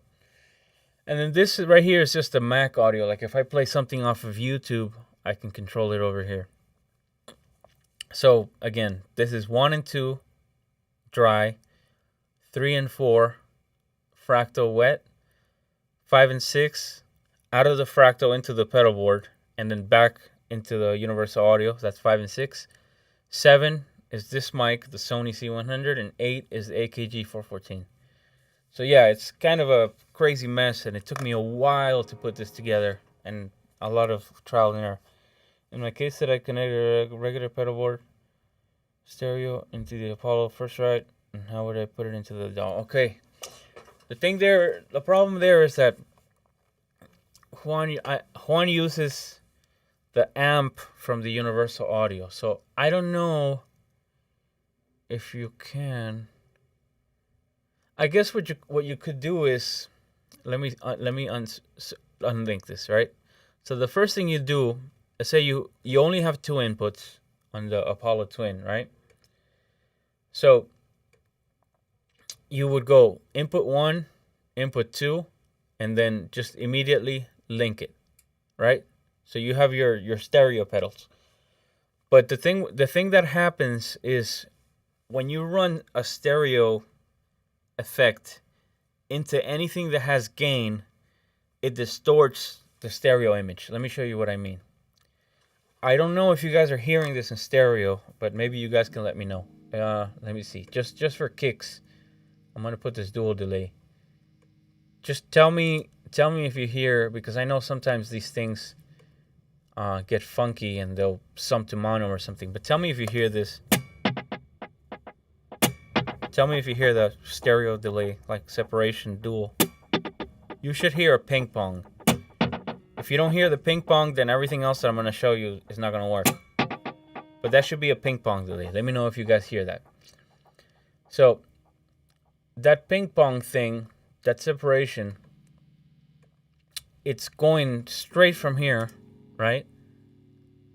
Straight into the output. So, I like to put anything that's delay and reverb and modulation and all of that stuff. If you see, all of this is going into the outputs, and there's no drive, there's no amp, there's no nothing, there's no gain staging, right? Gain staging is anything that's gonna have a preamp stage or a tone stack, they call that gain staging. Basically, anything that will add input gain to a signal is gain staging. You know, well, gain staging is when you stage your gains, but basically anything that adds gain or level to your signal will be gain. Let's call it gain. Anything that you add after a delay or a reverb that will distort will literally change the way that the stereo image sounds, or the way that so let's just do it like this. Watch this. I'm going to add a drive pedal here after this. I'm going to mute the dry signal, right? So that you guys are only hearing this right here. The delay into the drive, and I'm going to really distort it, right? Let me turn on the level because it's going to distort the input. So first I'm going to turn it off, right? I want you to listen to the stereo separation that happens here, and then when I turn the drive, I want you to listen to the stereo separation then. So I'm going to turn off the mic, and then I'll go on and off and turn on the drive and turn it off.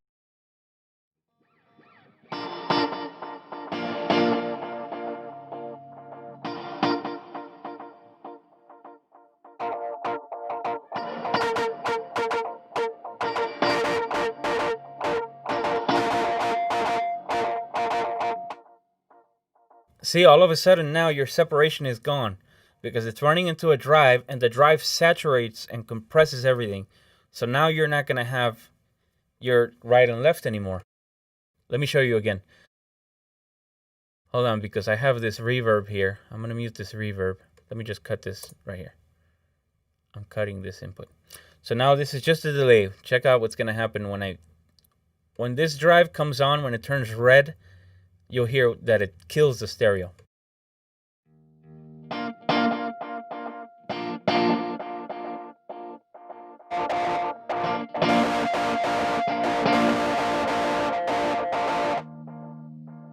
Right? Did you hear that? So that's the whole principle between, if you guys don't know, there's kind of a famous term that's called like the wet wet dry, or the wet dry wet, or the dry wet, whatever you want to call it. And it's that, you know, it was bigger. It was a bigger thing in the 80s and the 90s. But a lot of these session guys like Michael Landau, and you know, some guys, you know, Scott Henderson does like a wet dry. He doesn't do like a wet wet dry or wet dry wet. Basically, the concept is you have 3 separate rigs. You have a wet rig, another wet rig, and then a dry rig. And then you'll have, which is essentially what I'm doing here, but I'm actually doing, I mean, because my dry rig also has stereo effects. It's really more like a wet wet dry dry, and they're all linked. But if you have your stereo, when I say stereo, I mean like, you know, 1 and 1, right? You have your wet and your wet. That's a stereo wet. And then you have your dry. Then basically what happens is they run their dirty amp with a dirty quote unquote like analog pedals, like say a boost and a drive and maybe a rotary that you want running into your drive pedal board, and Maybe you want like a spring reverb or some certain effects that you want to run into the front of a drive pedal board that are not going to be, it's not going to be intended to have a stereo image. And then everything that you do want to have a stereo image, you run it into the wet, right? Like a stereo chorus, you know, a micro shift, which is basically what I'm doing here with this pitch. That's called micro shifting, you know, like this. I'm shifting the sense, the tuning of four. I'm splitting this into 4 different signals and panning hard right, hard left, half right, half left, and they're all tuned different, right? This is tuned 2 cents above this one. This one is tuned 12 cents above and 12 cents below, and it's completely wet, right? If I had it in the middle, then you would basically have a 5th signal, which would be the dry signal at 0. But then the reason those guys did it that way is because they didn't want their dry signal to be distorting the wet stereo, you know? So all that to say that if you have an amp here, right? And you're running effects, stereo effects into an amp, into one single amp, it's going to cram your stereo signal, right? Okay, so he said, I got you. What give you my options? Because I've been trying hard to make it sound stereo, but I've been trying to find a way to make it sound. Okay, so you have a couple of options, I guess. The thing with an Apollo Twin is that you only have 2 inputs. So if you had more inputs, then you could do what I'm doing, which is that I'm sending all the stereo effects over to here. So that's why if I only solo this one, right, you hear it here. If I mute it,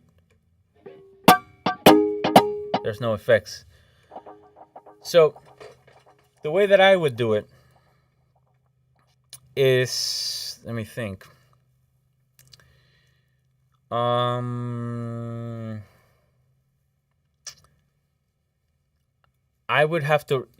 If you really want that, if you want that stereo separation, then I think the way you have to do it is you run from your guitar into the Twin, just one input, and then you add the stereo delays and the stereo reverb with plugins. So I think if you have like a, what's it called?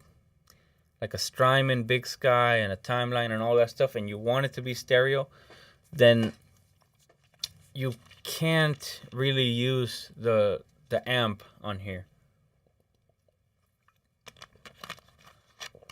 Unless, let's try something. Maybe you could do this. Check this out. Unlink them. So pretend for a second that this isn't here and none of these are here. These are your 2 right here, right? These are your 2 inputs right here. None of this is on right here. Just ignore it. So if I just play right now, I'm going to pan this left and right, right? I'm going to solo them, and then right now, theoretically, you should have the 2 different slapback delays, ping pong delays going to each one.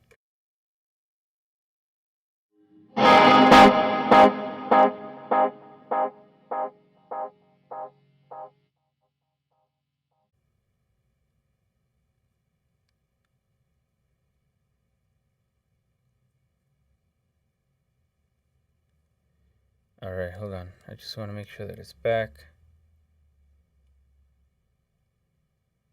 All right, it seems like I'm back now.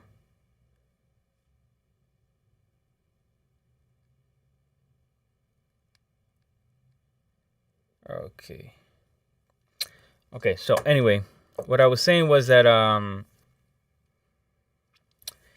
yeah, that's the thing with the thing is that if anything runs a little bit behind, if one channel runs a little bit behind the other channel, you're gonna get phase issues, and then that's gonna kill your entire sound, because it kills like some of the low end and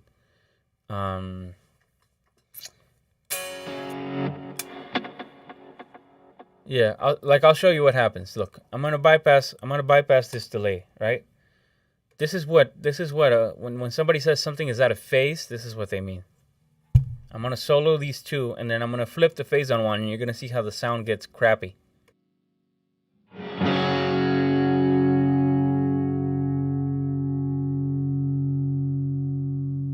Hang on, because I'm trying to figure out. Oh, okay, the reverb. Let me turn off the reverb. Okay, now it should be just dry. Now watch what happens when I flip the phase on one of them.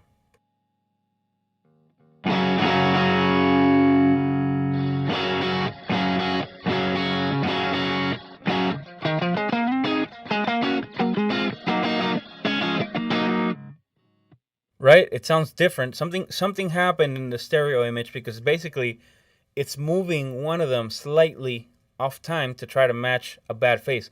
Since they're in phase right now, and I flip the phase, then it's getting them out of phase. But now what happens, watch what happens when I pan them. If you hear right and left right now, it sounds kind of like a stereo image, right? Out of phase. But if I pan it to the middle, watch what's going to happen now.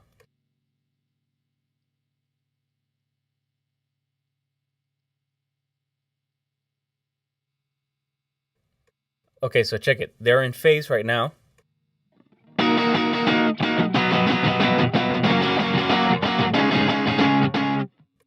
And now I'm going to flip the phase and see what happens.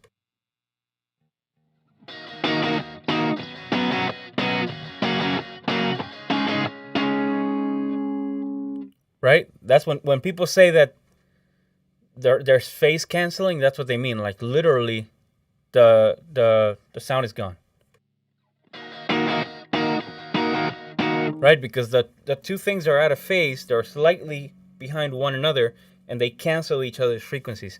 So now if I start to open the stereo image, you'll hear how they change.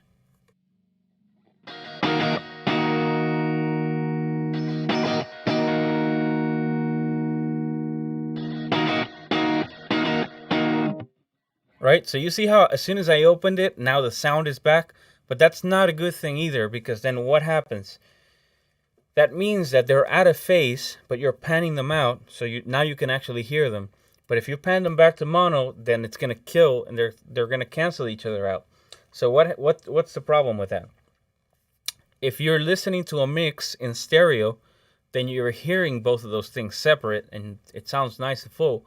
But now all of a sudden, if you're listening on your phone, that's gone, because now it's being canceled. So what I'm saying is, if you're running two different inputs of the same signal, and something changes in one of them, and that's okay if it's your wet signal, right? But if this is like your main guitar tone and something changes and your phase goes to crap, then then that's what you're recording, and that's what you're sending producers, and then your phase is going to be weird, and then that's an issue, I think. If you manage to get your timeline or your stereo effects into two different inputs, I would say to check the phase on everything, always set it to the middle. You always want them to be in the same exact space to check the phase. And then if you hear any difference in the low end, then that means that they're out of phase, and flip the phase with one of these.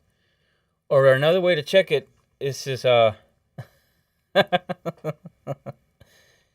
needs all the reverb. I can show you my Julio preset. Actually, I don't have a Julio preset on this rack because I've never used this for Julio, but it's pretty out there as far as reverb. So yeah, anytime you have a phase issue or a question, or if you're wondering, pan it to the middle, listen, and if you're still not sure, flip the phase on one of them and hear which way it sounds better. But make sure that they're panned to the middle though, because if they're panned out and you're flipping the phase, they're both gonna sound some kind of good, I'll show you what I mean. Right now they're in phase. I'm gonna flip the phase having them panned out, and then I'm gonna flip the phase having them panned to the middle, and you're gonna see how it's gonna die when it goes to the middle.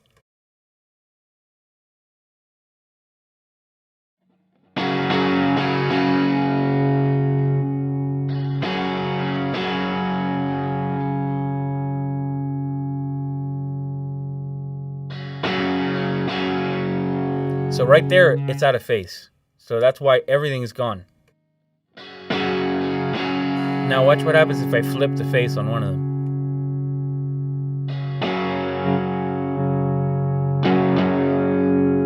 The sound is back, right? So that's one of the issues that you run into. I'm going to link these back. That's one of the issues that you run into when you're running the same source through different inputs. Sometimes even something like a longer cable, if you have something that's a longer cable and it has some tone loss, that can change the phase on your sound.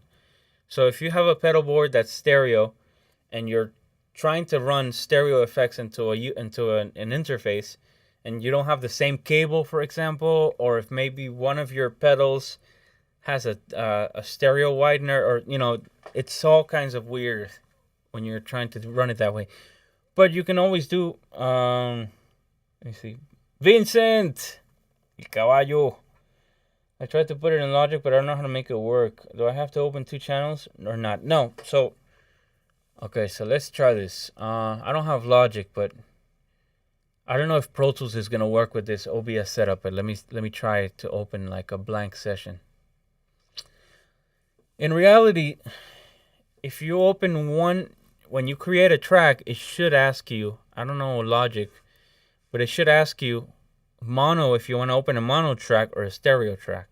If you open a stereo track, it still should look like one track, but it's going to be a stereo track. You could open 2 mono tracks, but then you're going to have to deal with 2 tracks separately, and that's also an issue, I mean, they're not like crazy big issues, but it's just stuff that's going to be annoying in your workflow because it's going to slow you down. And the thing that you always definitely want to be sure of is your phase, because right now I'm running stereo lines here, stereo lines here, stereo lines here, right? And everything is perfectly in phase. I know that they are. In fact, actually, just to show you something, if I run this, I think if I run this and this and this all together, I think they're out of phase. Watch this. Let me close Pro Tools for a second. If I bypass all of the effects, watch.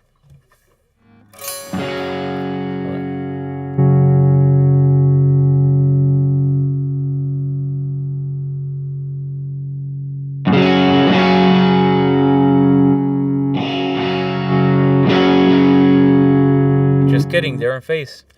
At some point, doing something weird, and the lines that were going out of this input somehow, I think it was the cables that I was using, because cables could mess with your phase. I think. I don't know. I'm not an engineer. I don't know that for sure, but I think that they can. I was running this out, and this was messing with my phase. Just to give you an example of this, watch. I'm going to put a delay on here.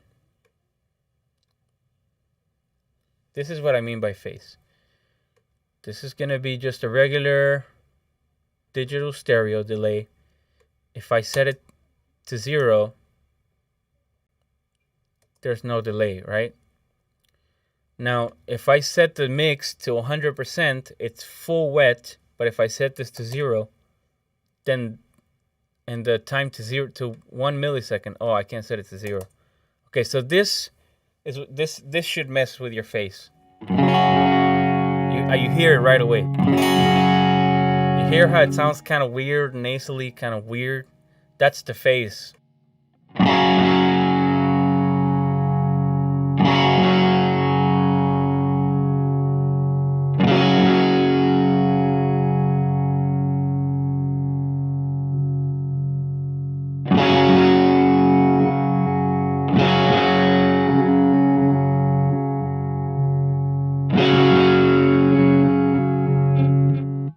You hear all the weird stuff that's happening there when I change the milliseconds just slightly. That's because I'm slowly moving things with the phase. And that's what I mean. That's what happens. I'm creating like a digital representation of what happens when you have cables that are going through other cables that are going through other cables. And it's all the same signal, but then you're running them through different things into different inputs of an interface. Then you start to run into those kind of phase issues, and then your sound starts to change. Dude, what's up? One of the oh man, I'm not the greatest of all time at all. I'm just some guy there learning. Emiliano, Del solo. Bro. Ah, bueno, ese es un buen punto. Emiliano es un súper amigo. Acabo de grabarle un tema. Bueno, no, se lo grabé hace tiempo, pero el tema acabó de salir. Pero ese tema lo grabé con el plugin de Universal Audio, el amplificador de Pete Thorne, que creo que es el que estaba hablando Juan. Pero estamos hablando aquí del phase, de la cuestión del phase, porque él está tratando de poner los efectos en estéreo, o sea, tratar de tirar estéreo en un stereo linked input, manteniendo el stereo image, pero usando el amp después del pedal de stereo. O sea, es una locura ahí lo que estoy tratando de explicar. Pero bueno, básicamente, Juan, bueno, explícame ahí si entendiste un poco la cuestión. But anyway, let me see here. Let me put some of this back to where it was. And this was an enhancer.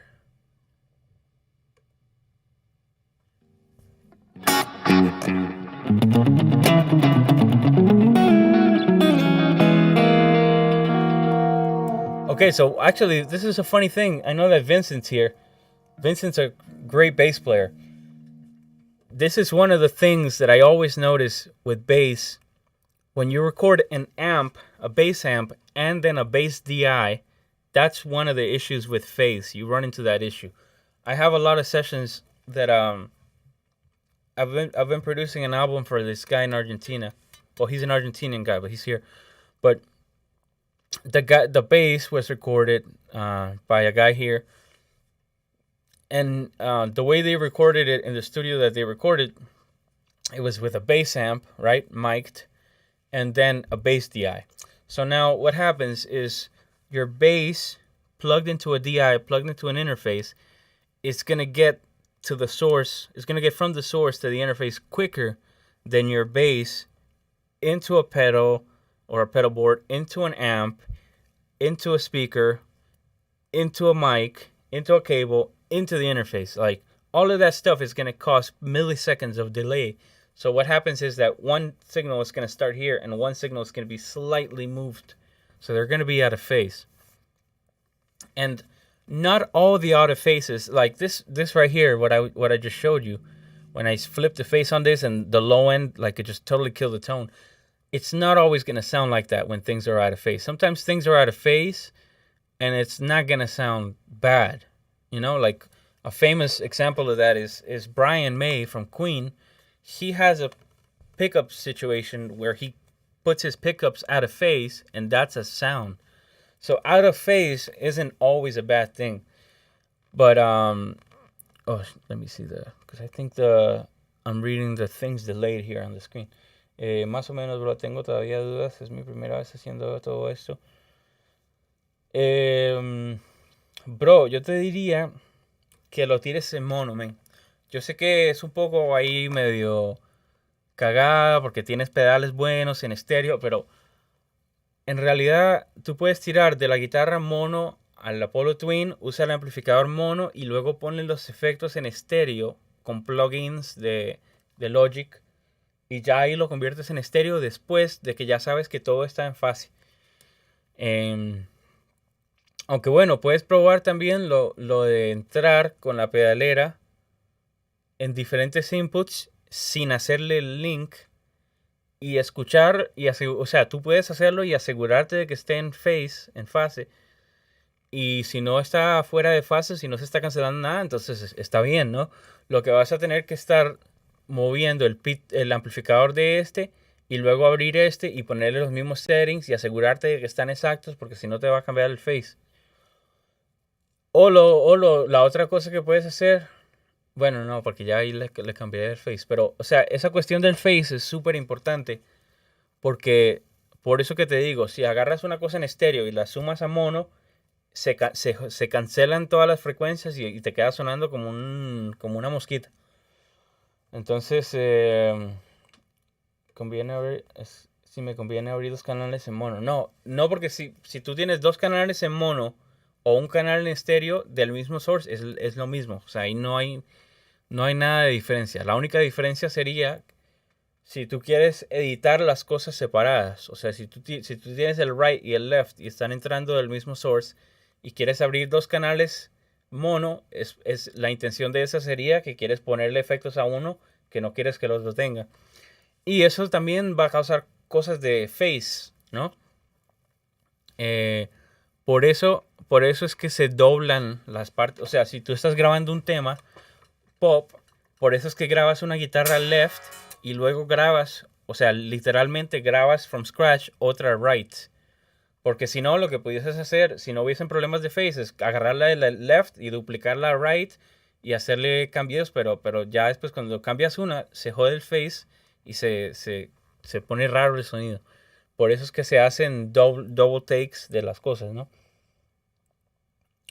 Sí, por eso te digo, puedes poner un sur left y uno right con los mismos settings y entonces haz eso que te digo, ponlo los dos en el medio y empieza a flipearle el face, que es ese botoncito de aquí.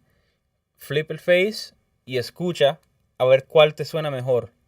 O sea, ni siquiera, esto no significa out of phase, out of phase, in phase. Esto lo único que hace es que flips, o sea, le voltea el face a uno de ellos. Entonces acuérdate, phase es literalmente, si tú ves dos waves, o sea, sound waves, y uno está un poquitico corridito, eso es out of phase, ¿verdad? Entonces cuando tú haces flip el face lo mueve. O sea, no es que lo está poniendo en phase, pero lo mueve para, para como compensate los milliseconds que se mueve algo, ¿no? Pero a veces si está muy out of phase, hacerle esto no lo va a necesariamente poner en phase tampoco. Entonces, por eso, eso va a ser algo, brother, que tú tienes que sentarte ahí, trial and error, probar todas las diferentes formas y usa tus oídos. Si a ti te suena bien y tú le flipeas el face y sientes que está en face, entonces ya, está bien. Pero eso, o sea, aquí no es que yo te pueda decir, mira, lee esto, lee esto, lee esto, haz esto y ya. Esto es algo que vas a tener que sentarte tú, probarlo de esta forma, probarlo de esta forma, probarlo de esta forma, pruébalo de todas las formas y después tú decides cuál es el mejor, porque si lo pruebas de la primera forma y dices, ah, no, esta es, no sabes si esa es, porque tienes que probarla de las otras formas también.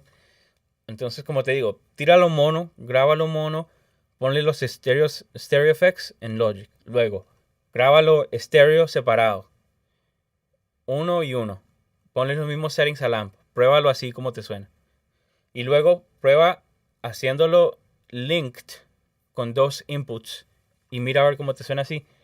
Y tal vez así es la forma en que te vas a dar cuenta cómo te funciona, ¿no? Yo no te puedo decir cuál es la forma correcta porque yo no tengo ese setup que tienes tú y tampoco lo estoy escuchando en ese momento y tampoco, o sea, tampoco sé qué efectos tienes, tampoco sé cómo estás poniendo tu delay, o sea, todo eso vas a tener que hacerlo tú en tu rig y trial and error, o sea, métete ahí, mueve cosas, esa es la única forma, brother, eso no hay, o sea, yo estaba viendo los videos de YouTube ayudan en los conceptos, ¿no? Pero la mejor forma de aprender todo, o sea, la mejor forma de aprender a usar un compresor, a usar un preamp, a hacer las cosas en phase, es literalmente sentarte, hacerlo over and over and over, mover cosas, mess it up, put it back, fix it, o sea, esa es la única forma de que vas a aprender.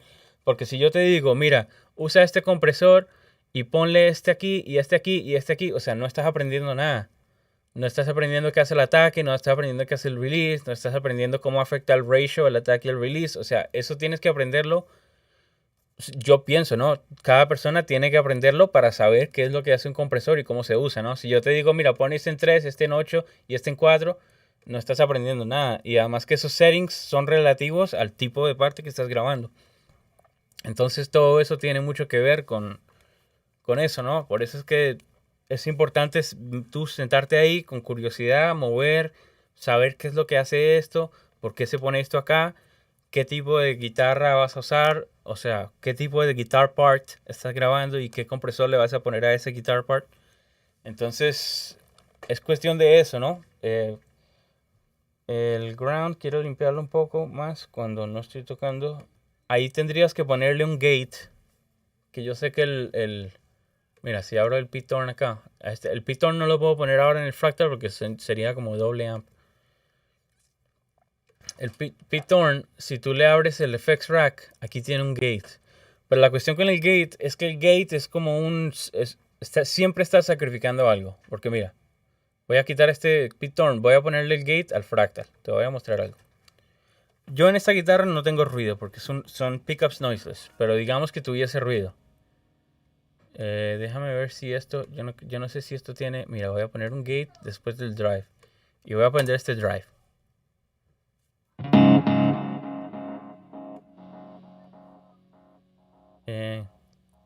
Ahí metí ese ruido, ¿verdad? Que no es mucho ruido, pero... ok, todo está bien.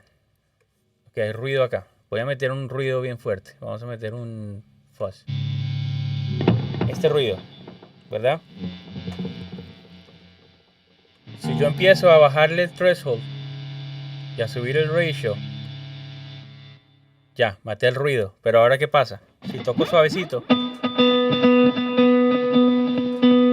si ves como el sonido empieza a ahogar, el gate empieza a ahogar el sonido. Entre más tú le subas el gate, te quita el ruido, sí, pero tienes este tipo de sonido. Como que el sonido está como que quiere sonar, como que no quiere sonar. Entonces, eso también, igualito que lo que te acabo de decir del compresor y de todo eso, es algo que tú tienes que sentarte ahí con el gate y encontrar ese sweet spot en donde lo mueves. O sea, tú tocas, no se te come el sonido, pero está matando el ruido, ¿no? Y also keep in mind que el ruido, digamos, no es algo que, o sea, es parte de la guitarra, ¿no? O sea, que lo que puedes hacer es que cuando grabes algo, en las partes de silencio, borra y deja nada más los transients de la guitarra con el sonido ahí, ¿no? Pero a ver, un cover con amistades y por donde me pueden enviar los audios. Orlando, bro, mira, WeTransfer. Aquí te voy a escribir. WeTransfer. Por ahí se pueden mandar los files. Pero bueno, guys, ya pasó un rato. Voy a ir a comer algo. Alright, dudes. Everybody here that speaks English. We were talking about face for a bit there. But anyway, I'm going to sign off now. Grab something to eat. Thanks everybody for hanging out. And I'm glad that this thing worked out with the OBS. This was kind of a trial and error that became a couple of hours of live streaming. But thanks for hanging, guys. Be well. Ese Yogi. Ese es el que protege las guitarras, bro. This is the guard dog that protects all the guitars. Come here, papa.